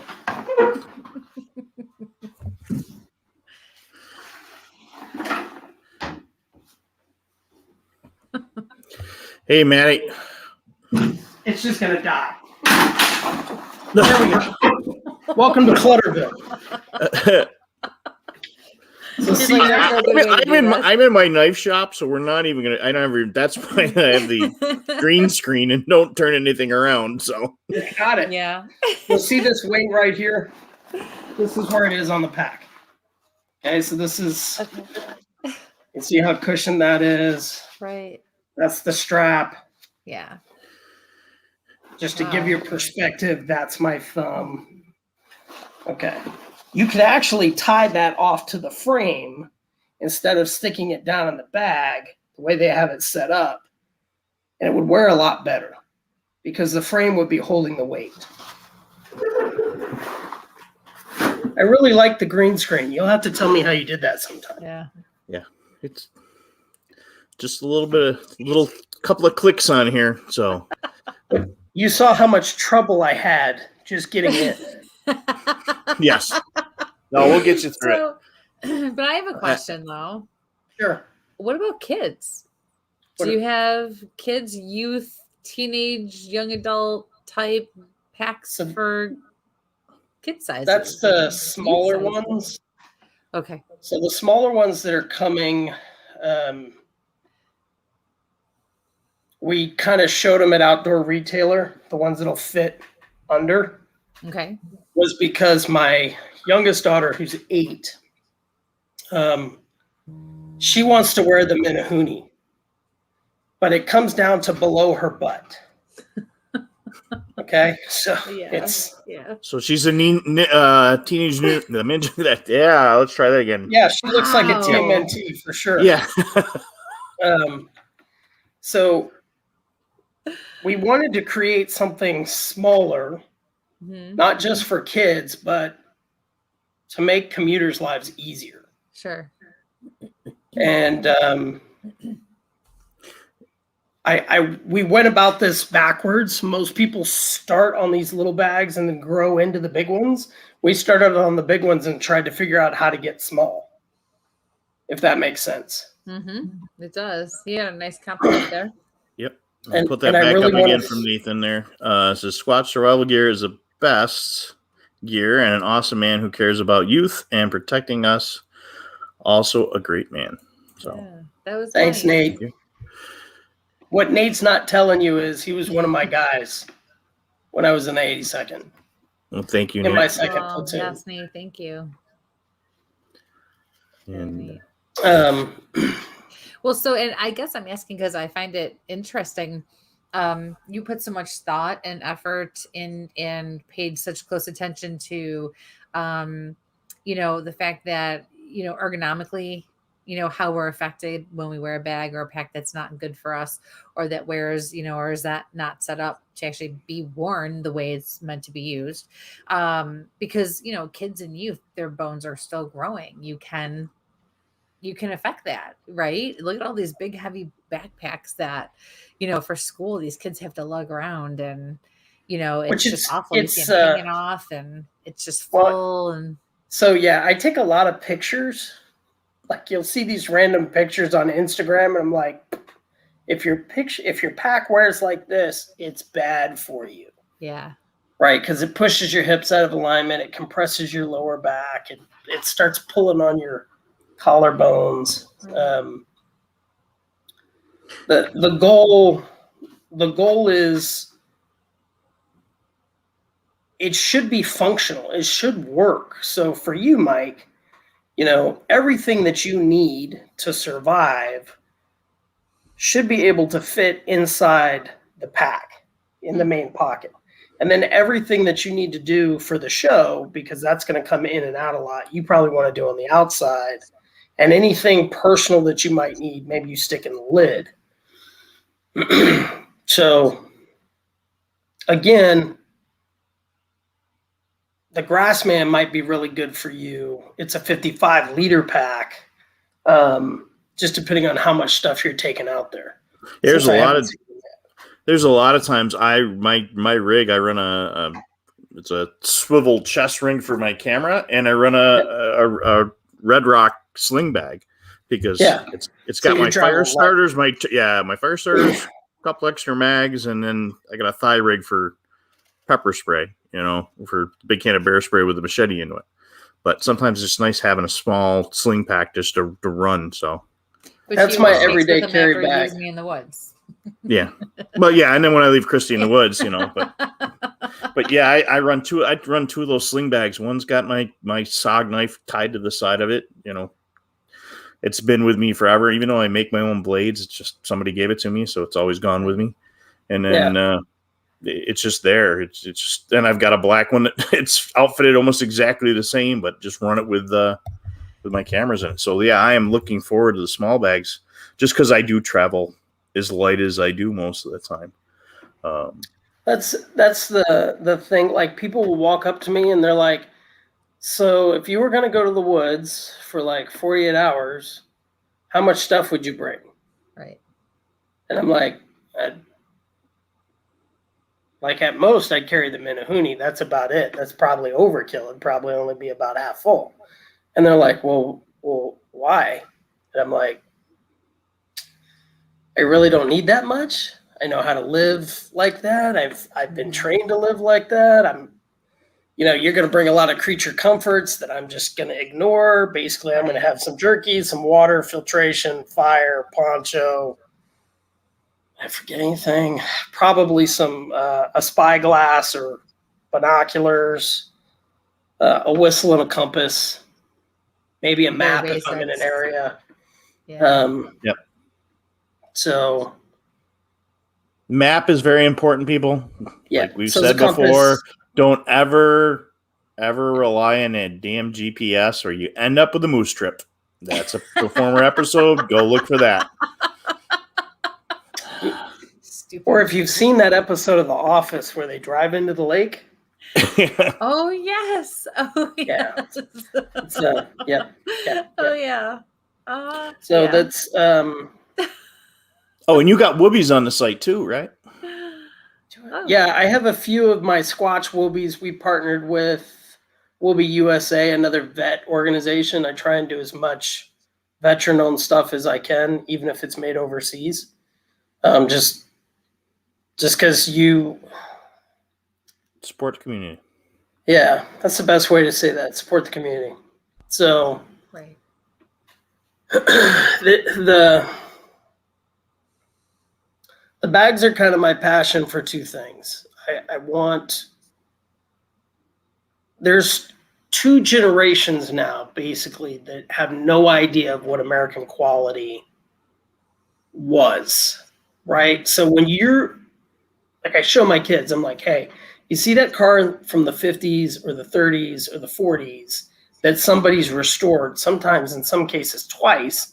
I'm like, you can do that because the quality that was put into them back then makes them fairly easy to restore if you can get the parts or similar parts. Right. I'm like, you can't, there's so much stuff now that you can't. It's just disposable. It's just right.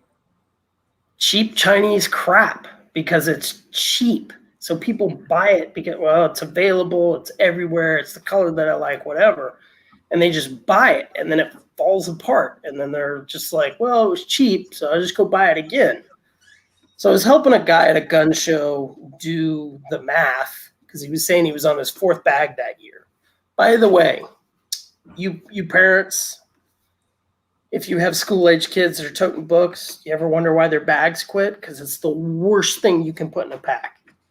A book is perfectly square with pointy edges, and all the weight sits at the seams, right, which is the worst thing you can do in a bag. And then you put cheap Chinese manufacturing on top of it, it's going to tear apart, which is what typically happens. Right. So if you think about the average book when you pick it up, if it's this big or whatever, wood is heavy. Paper is wood. It's heavy. It sucks. It's the worst thing you can do to a bag. So do recommend spending some money.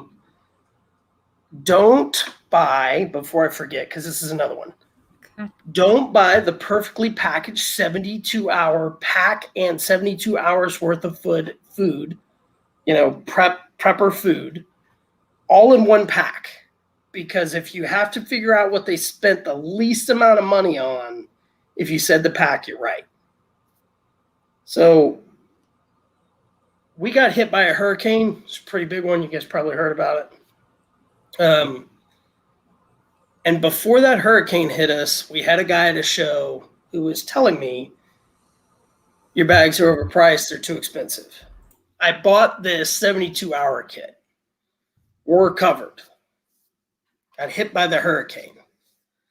The next gun show in San Antonio, after that hurricane that we went to, he was one of the first people in the door to buy a bag. And I remembered him because he was so adamant he had it all covered. Yeah. I was like, what happened? He was like, well, we're evacuating the house and water up to my knee. Yeah. I grabbed the pack, walking with the wife, went to throw the pack in the back of the pickup truck. The bottom ripped out of the pack. Oh. The emergency food went everywhere across the front lawn, which is covered in knee-deep water, and now started floating away.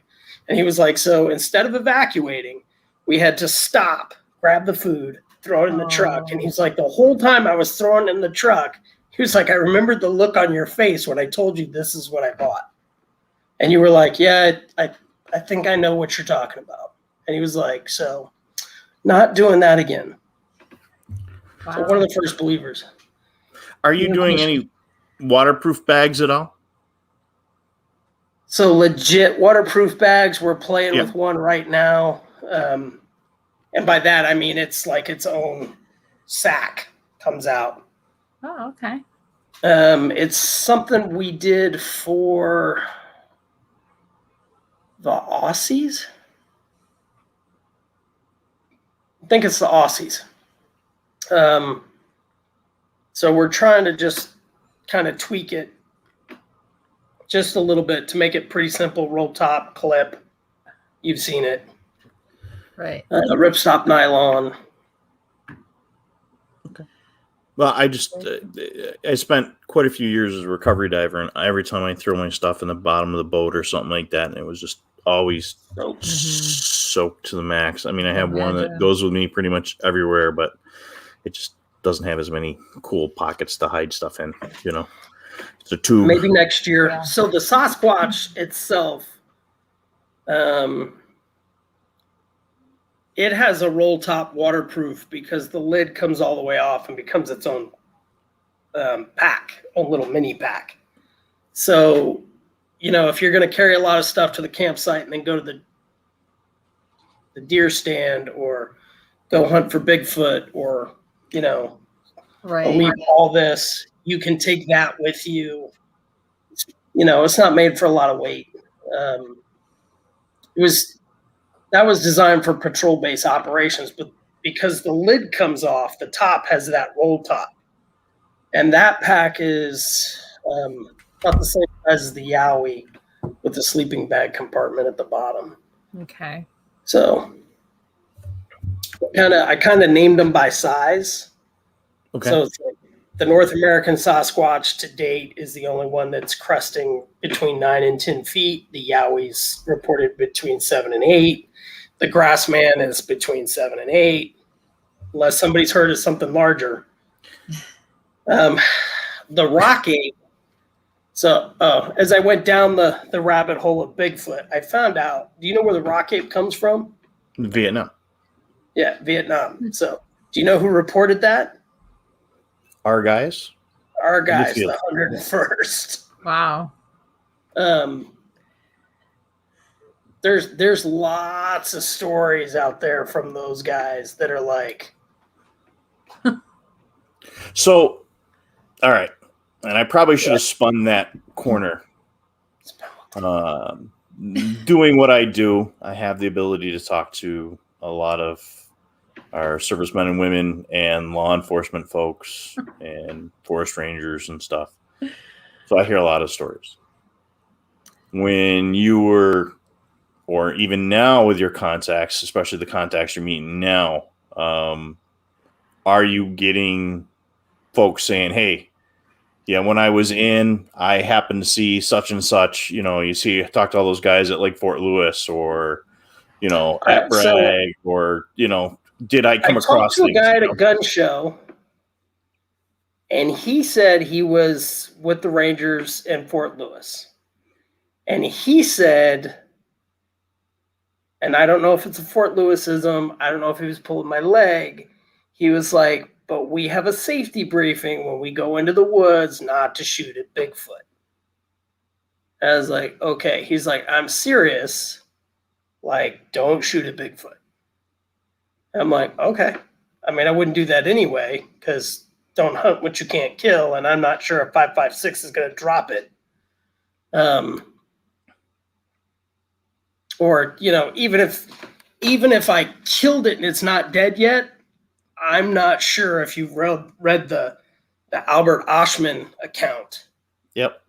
Which, frankly, everybody should read before you think about going into the woods to hunt Bigfoot, because it is thank you, Sandy. Scary as hell that this guy gets scooped up, slung over his shoulder like Santa Claus. It picks up his entire camp with its other hand, and in 3 hours travels 24 to 25 miles. That's 8 miles an hour walking across rough terrain.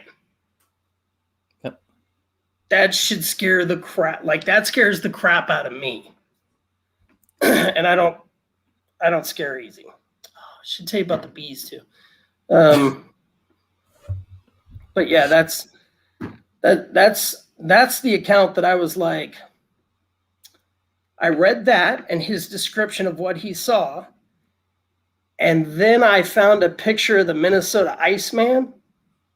Yep. And I was like, Minnesota Iceman's a Bigfoot. And I've heard for years, and I'm gonna tie this back to Patty too, right? I've heard for years, oh, that's a hoax, that's a fake. I'm like, seen a lot of fakes. At the show in Arkansas, I had a girl tell me that her father's best friend was the person in the Gimlin film Suit that hoaxed it. And I said, okay. Wow. Why the boobs? And she was like, I'm sorry. I was like, why did they put boobs on that? And she was like, I have no idea why they did that, and left. Okay. The Minnesota Iceman, why does he have male genitalia? Like, you can clearly see it in the picture. I'm like, either that's the best makeup fake artist dude ever, down to floating hair, which like human hair floats in water. Right. And I'm like, this is like, you can see his hair is frozen, floating. So I'm like, Ashman talked about the big padded feet. And when you look at that thing, it's got a human foot, except its foot is really thick, like it's sitting on a giant pad.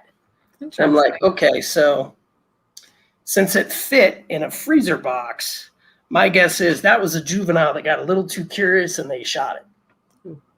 What's your thought? I need to do a little more research on that, but as you say about the foot pad has always been, as I'm shaking my camera here, so I apologize that, folks. It's not an earthquake here in upstate New York. And now I have a Doberman that decides that she wants to talk in the background. Next thing you know, the shepherd will be out in a second. So I apologize, guys. We went pretty much most of the show without Vita joining us for the show. Vita. So yeah, the Bigfoot padding has always been a big thing that I really like to look into, because how could you move through the woods and be as quiet as you are? And if that soul, I mean, again, you got time in the field. How many of our guys that turn around went barefoot to fit in other places in the world, or cut rubber boots, tires to make different snowshoes to get through swamps during Vietnam. Yeah. So putting a big, huge, soft pad, not a hard pad like we have. And how many, I've got a background in archaeology and anthropology. Most cultures around the world, it's, barefoot or sandals. I'll go back to that last scene out of Cheers with Cliff Clavin, and it all comes down to footwear and, sandals, Jesus sandals, you're comfortable in sandals. You're comfortable in bare feet. You ground yourself, you can get there. I mean, that's something I'm working on. I got to figure out exactly how much padding, and you being the padding guy, I mean, there's something to look at, is how much padding can you still effectively move with, You look at an elephant's foot, it's soft. It's going to absorb that stuff. Moccasins, they're going to absorb the stones, the rocks, the trees. So yeah, if that animal had a thick sole, it'd be damn quiet.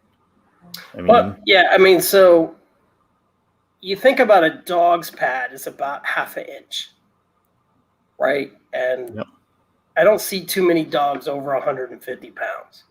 I mean, they're out there, but they're not as common as, like, wolves get up to 200. Yep. So you got to think, as my house is fixing to come alive, I think people are coming home. Something that's that big, gorillas have padded feet. Everybody's got a padded foot. My youngest is sneaking up on me. Well, we are a family and pet-friendly show. Yes. Oh, my wife is sneaking up on me too. Especially when Kristie. Our language may not be, but we are friends. Pet. And just notice that you haven't had to play the ticker once. Hi, sweetie. No. So that's the youngest. We finally have a pack that'll fit her. She is 4 feet and change.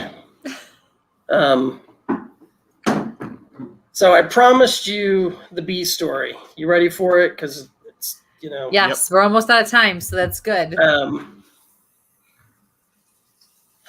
So bought a house. House has this big 2 foot by 2 foot or 2 foot by 3 foot birdhouse. It's got a small beehive in it when we bought the house. Went through a winter. All of a sudden, that beehive exploded to the point where it looked like the beehive out of Candyman. It's an old school movie reference. Go look it up. If you want to see pictures of it, I think Bo's still got it up on his website. I can send them to you. A lot of bees. So the wife's teaching Sunday school. She's like, hey, call somebody about the bees. I got my honeydew list. Some things in life are about sequence. Really think about sequence. It could save your life. on my list was cut the grass because it was tall. Cut the bushes, weed whack, all that lawn maintenance stuff. And I got a pretty big yard for here in San Antonio. Call somebody about the bees. That's how it was on my sequence list, right? My to-do list. Started mowing the lawn. Got stung by a couple bees. My dog's milling around in the backyard. And it was like 1, 2, wasn't uncommon. It happens. Wasn't really worried about it. Brushed them off, kept moving. And then all of a sudden it was,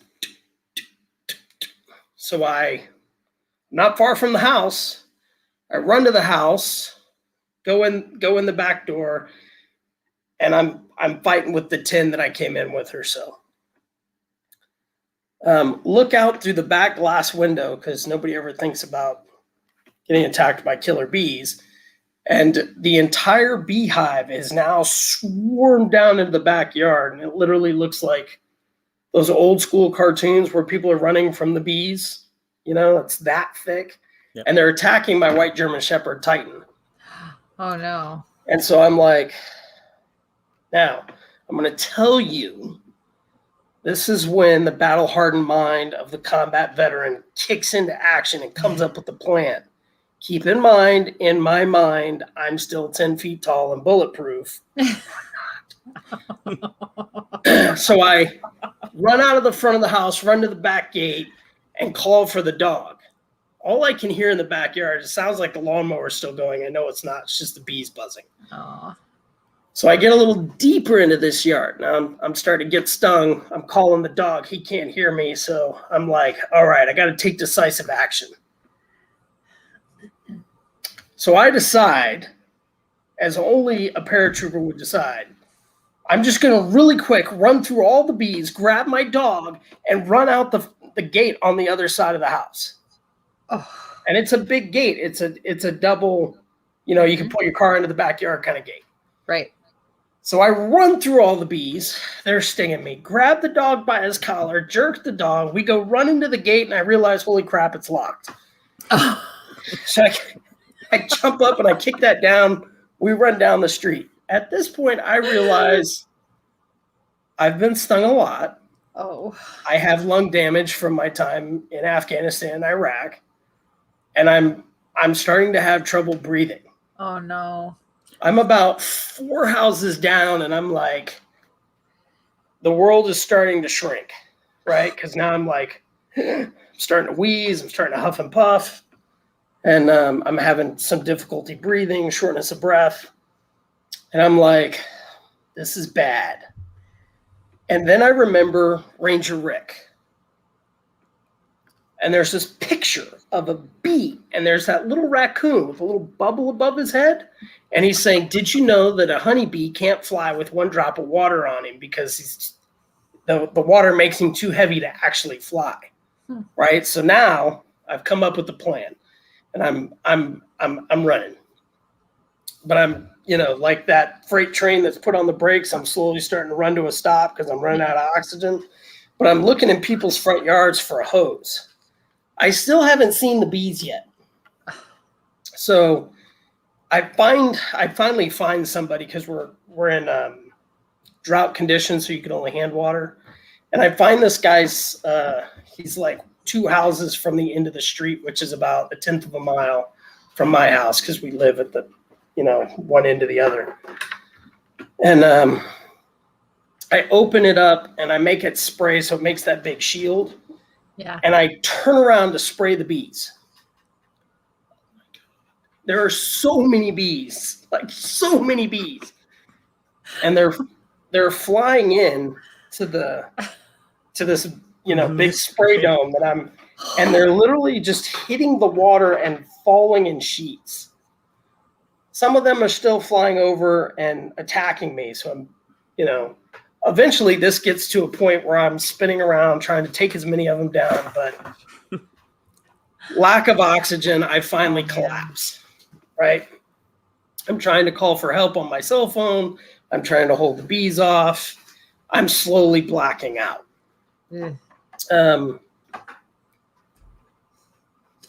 As I'm as I'm spraying this nozzle and starting to black out, you know, you're looking around, and I'm looking at the grass, and I'm watching all these bees, and I'm super impressed as a paratrooper, super impressed with killer bees, because when the bees fall out of the sky because they're wet, you would think like, oh, that's it. No. They keep crawling through the grass at you. Like, they have not lost sight of their target.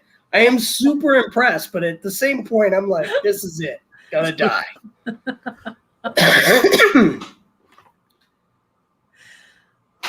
I called 911 because they're literally at the top of my neighborhood. It's like 2/3 of a mile from the house. I call them. I'm gasping for air. It's starting to go pitch black. I look down at my feet. I'm wearing my tennis shoes, and I think, well, didn't see that coming. With all the stuff that I've been through, I'm back home in not even my front yard, somebody else's front yard, and I'm wearing tennis shoes, not combat boots. Totally didn't see that coming. As I'm starting to black out, and I've settled into the realization, like, this is it. And this is, for me, like, there's been those events that after I was like, oh wow, that could have killed me. This is that event when I'm in it, I'm like, so this is what closes the chapter on my life. Okay. Boy. As I'm laying there, I can hear the ambulance sirens start up, so I know they're coming. And I just hear this quiet whisper, I got you. That's it. Not big. It wasn't overpowering. But in that instant, I knew I was going to survive. Yeah. Right? Like, awesome. I knew the world started coming back. Right. The every time the bees from that point on were coming to land on me, my dog Titan would run through them and take them away. So it kept them from just setting on me and stinging me to death. And your dog was okay too? Because your dog was in the middle of it for quite some time. No. He went home. He got stung. I got stung 150 times. They stopped counting at 300, 250, 300. I'm so sorry. Oh. That's awful. And it really sucked to lose him because he'd been with us through a lot. But I'm like, yep, best platoon ever, Nate. I wish I'd have been with you guys in Afghanistan instead of being on Rear D.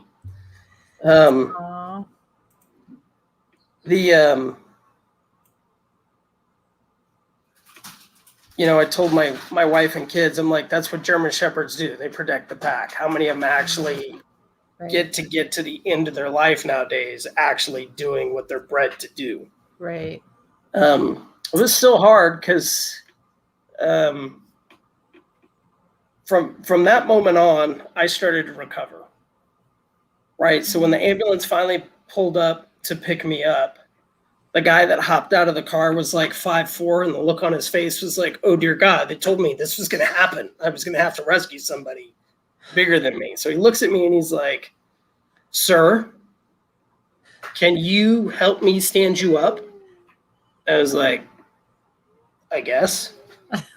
Put me in the truck, put some oxygen on me. There's a guy sitting in the truck. He says, I'm Dr. So-and-so.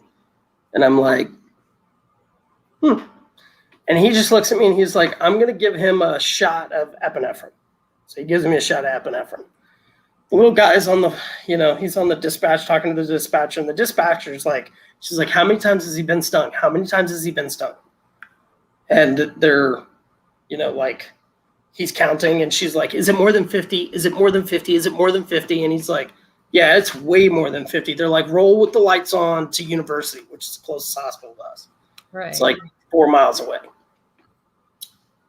For those of you who don't know, most of the deaths in San Antonio from killer bees, 50 is like, you're done. Wow. we roll into the ambulance. By this time, like I'm starting to pep up. I got some oxygen. I'm not really afraid of dying anymore. I know I'm going to survive.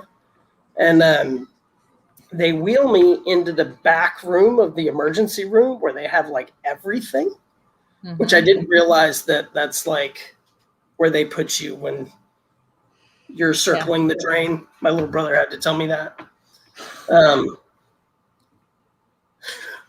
They wheel me in. Keep in mind the paramedics and the doc that are with me have now given me 2 shots of epinephrine. And they wheel me into that room, and you can literally just see all these people go, he's going to die. Like, just like let the motivation out of them. And so I took my mask off, and I was like, I'm going to be fine. You guys need to get to work. Put the mask back on. They perk up. They get back to work. They push another thing of ephedrine. So I've had like 3 shots of epi now. Wow. So I'm pretty wired. I'm about as red as a tomato, according to my wife. I'm about as swollen. I had recently lost some weight, and I looked like I had put back on 20 pounds. That's how swollen I was. And I remember thinking, why am I here? Like, this is weird. Why am I here? Right. And these guys are using tape to try and pull the stingers out of me. I'm a hairy dude, so all they're really doing is like ripping all my body hair off. Like, this is a level of manscaping. I'm like, wow, women do this for this. They haven't pulled a single like stinger out of me. It was only on your arm? Oh. Yeah. No, I mean, it's arms, shoulders, ear, like they're just, I get what you're saying. Yeah. And they're like back of my head, and I'm just like, aren't you supposed to use like I don't want to tell you how to do your job, but you're supposed to use a flat edge to like pull those things out. Like, I've only had combat lifesaver training. But I look up as they're scrambling to find something to scrape me with. Right. All forgetting they're wearing their little name badges on their little retractable things. They could have just used them. There's this Navy corpsman that I'm sitting there looking at like, why are you here? Right? Because I'm in a civilian hospital. I'm like, why is this kid here? And he's the only one who whips out his ID. So I'm watching him like scrape me with his military ID, and I'm like, weird. So we get through this to a point where like they're all excited because I've perked up. Like, they're like, oh crap, this dude's gonna make it, blah blah blah. Then they wheel me out into the hallway for like an hour and leave me with the corpsman. And so, we're talking. I'm like, hey, dude, I don't know if the whole reason I'm here is to talk to you because they're going to go put you with some devil dogs someday. And, this is 2014, so we're still going to Iraq and Afghanistan.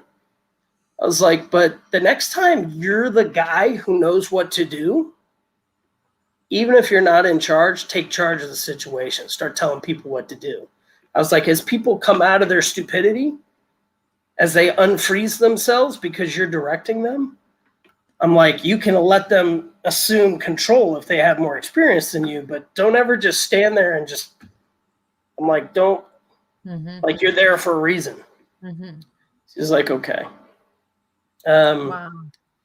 My dog would not let go until I came to visit him. Right? So he hung around for hours. And when I came and visited him, like, hey, bud, you're okay. Like the vet called because he wasn't responding. The vet called, and she was like, you showed up. You loved on him. You put him in his cage. We started treating him. She was like, I called you because he wasn't getting any better. She's like, I came back. He was gone. She was like, it was like he was just waiting around for you to see that you were okay. Right. So yeah, that was the time I heard the voice of God condensed. Yeah, that's wow. That's a beautiful story though. Ouch. How do you guys do this? I mean, all these. Hey, Sandy, I really enjoy your engagement. I'm really trying to catch up, but thank you for all your engagement. Yeah. Wow. We have some awesome Candyman. LOL. Yeah, that's scary. Yeah. So yeah, we have some awesome fans, and big supporters of our show, and I'm sure they're going to be big supporters of you as well. Yeah. So the best platoon I ever had was AT1 Delta Company, 1st of the 505th PIR, 82nd Airborne Division.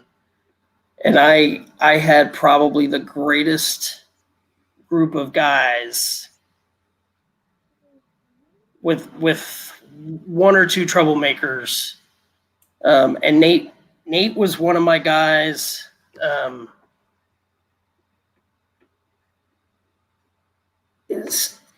You get to, I don't know if you've ever been on a team, and I've been super blessed to be on 2 of them in my lifetime. AT1 was one of them, where everybody did their job the way they were supposed to. And kind of just took care of each other. That was AT1. I had a bunch of great NCOs that didn't want to see me fail. I had a bunch of great soldiers like Nate. He was a specialist at the time. And by the way, those of you who don't know, Nate could throw a grenade farther than anybody I've ever seen in my life to date. Go Nate. He played baseball, outfield, I think. Hopefully I'm right. But he could wing that grenade like he was throwing to home base. And I could not understand. Wow. Like, how can one dude, because he's a little guy, he could just wing that sucker like it's just incredible. That's awesome. Wow. All right. So very, very quickly, because 2 hours flew by, right? Yes. When you said how long? No, it flies by. It's awesome when it flies by like this. It's just too bad we only have, so much time. What are your quick future plans? Like, what are you going to do next with your company? So just the relentless pursuit of bags. So smaller bags. We've got a sling bag coming. We're still tinkering with it. If people are like, why does it take you a year to do this? The reality is because I'm like, it's got to work. Mm-hmm. Right? I'm the type of guy, if you're like, hey, my pack failed. And I'm like, well, what were you doing with it? Well, we tied a guy into it, and then we zip lined him out of there, and then it fell apart on the back end. I'm like, okay, well, I didn't design it to zip line, but now that I know you're going to do that with it, I'll make sure it can do that in the future. Yeah, customer feedback can be really, really valuable. So we're building a lot of little accessories to go into the packs, and Mike, you'll probably like this. All the packs now are going to have a molly board that you can pull out of it, right? So if you want to mount a bunch of stuff to the molly and then mount it in your truck and then pull it off the truck and put it back in the bag, you can do that. Oh man. Boy. Oh, you just brought this to a whole new level. So I have a question. Can you make a bag or make something where he can mount like his actual camera? Like camera, like it, so he can take pictures, because a lot of times it's here, hold this, and then he's here, be ready. When I say camera, you got to give it to me. What? So that's why I bought that. Grab the camera, swivel thing, whatever. The GoPro mount is really good. I recommend a chest rig. Or are you familiar with the clamshell lock? Yep. All of our packs have overloaders, so there's a strap that runs down them. So if you've never worn a pack and you feel like the pack is leaning away from your body, that's because you've had a load shift. So that load shift occurs like, hey, you had to run or you went up or down some steep terrain. If you pull the overloaders, it should pull the pack back to your body, and at least until you can repack that sucker, it'll pull it back forward. There are a ton of bags on the market, Osprey, excuse me, that look like they have overloaders, but they're not functional overloaders. They look like they should be, and they look like they should work, but they don't. So that strap is a good place to mount your GoPro because it's usually right there and right there. I'm still trying to figure out a front and back 4-way helmet for your GoPro because, you tend to, when it's on your body, you turn your head to look at something and forget to turn your shoulders. Yep. So, boy, Mike's going to be looking out for that. Did you saw the footage of the dog-mounted one? Because I really like those too, where the Bigfoot crossed the trail in front of the dog. Yeah. Oh, interesting. Yeah, that's it. If you haven't seen that video, it's pretty cool. It's not as cool as the Birch Bay one, though. You seen the Birch Bay? I haven't seen Birch Bay. No.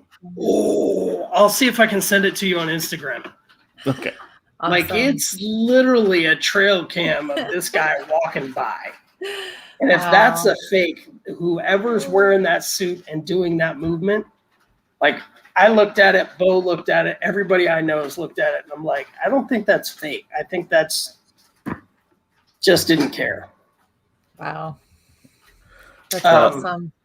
Wow. Keep growing. Sorry, to answer your question, keep growing. That's great. Thank you. That's awesome. You're doing a great job, and your bags are fantastic. So I'm really happy for you. And it's really. I think you need to talk to Kristie about some of this energy and this vision work, though, a little bit. We'll have to get together. So I'm not really anxious to talk to the dead. Not really. If you know what I mean.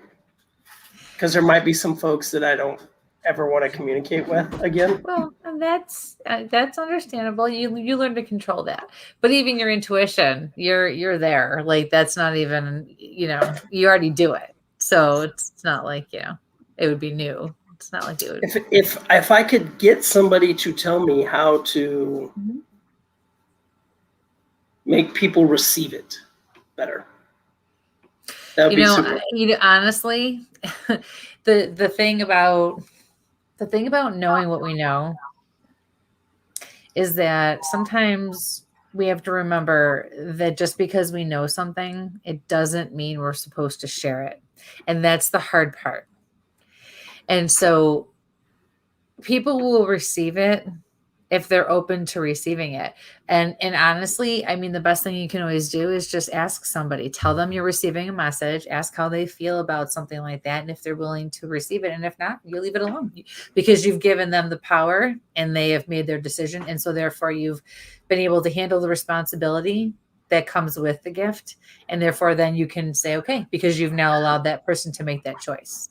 So I have to ask, my first really big experience, we went to the Battle of Little Bighorn, and the guy who was taking us was a Native American, and then we had 2 Indian guys from the Blackfeet Sioux that were there.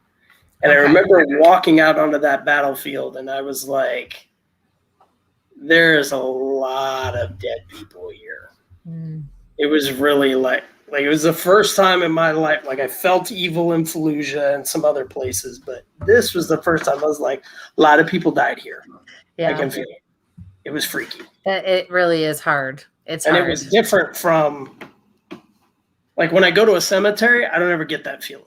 Does that make sense? It does. Yep. And, people would think, some people would say, well, what's wrong with me? Why am I not picking up on something like that, in one of the most obvious places? Because it's different. And if they don't want to talk to you, they're not going to come out. They're not going to show themselves, or the energy is not meshing with yours. And so you're not going to pick up on anything, It doesn't always have to be one certain way. So it makes perfect sense to me. Mm-hmm. Okay. So are you tracking the shadow that you see in your hallway? No, I was looking at my beautiful wife and flirting. Oh, what a nice guy. What a sweetheart. We're going to have you back. Yes. Anytime. Thank you for hearing all my stories. Oh my gosh. Thanks for sharing them. You. Yeah. Chris, you want to stay for a minute after I follow up with 1 or 2 things quick with you, but we're at the quarter after mark there. And, to wrap up. My klutzy partner, I know, needs to rest her leg. So stay tuned, guys, over the weekend for some crazy shenanigans. Yeah, klutzy. You're just making this car ride just so much longer. Thanks, for you. Thank you very much for joining us. We really appreciated having you tonight.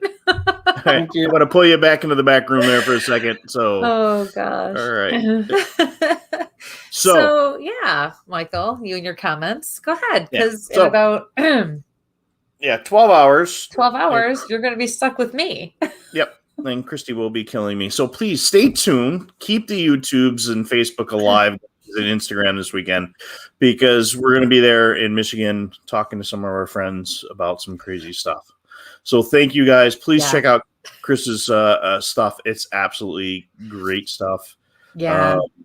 And like I said, I know a couple other podcasts are using it and endorsing it. So we'll be grabbing this stuff as well.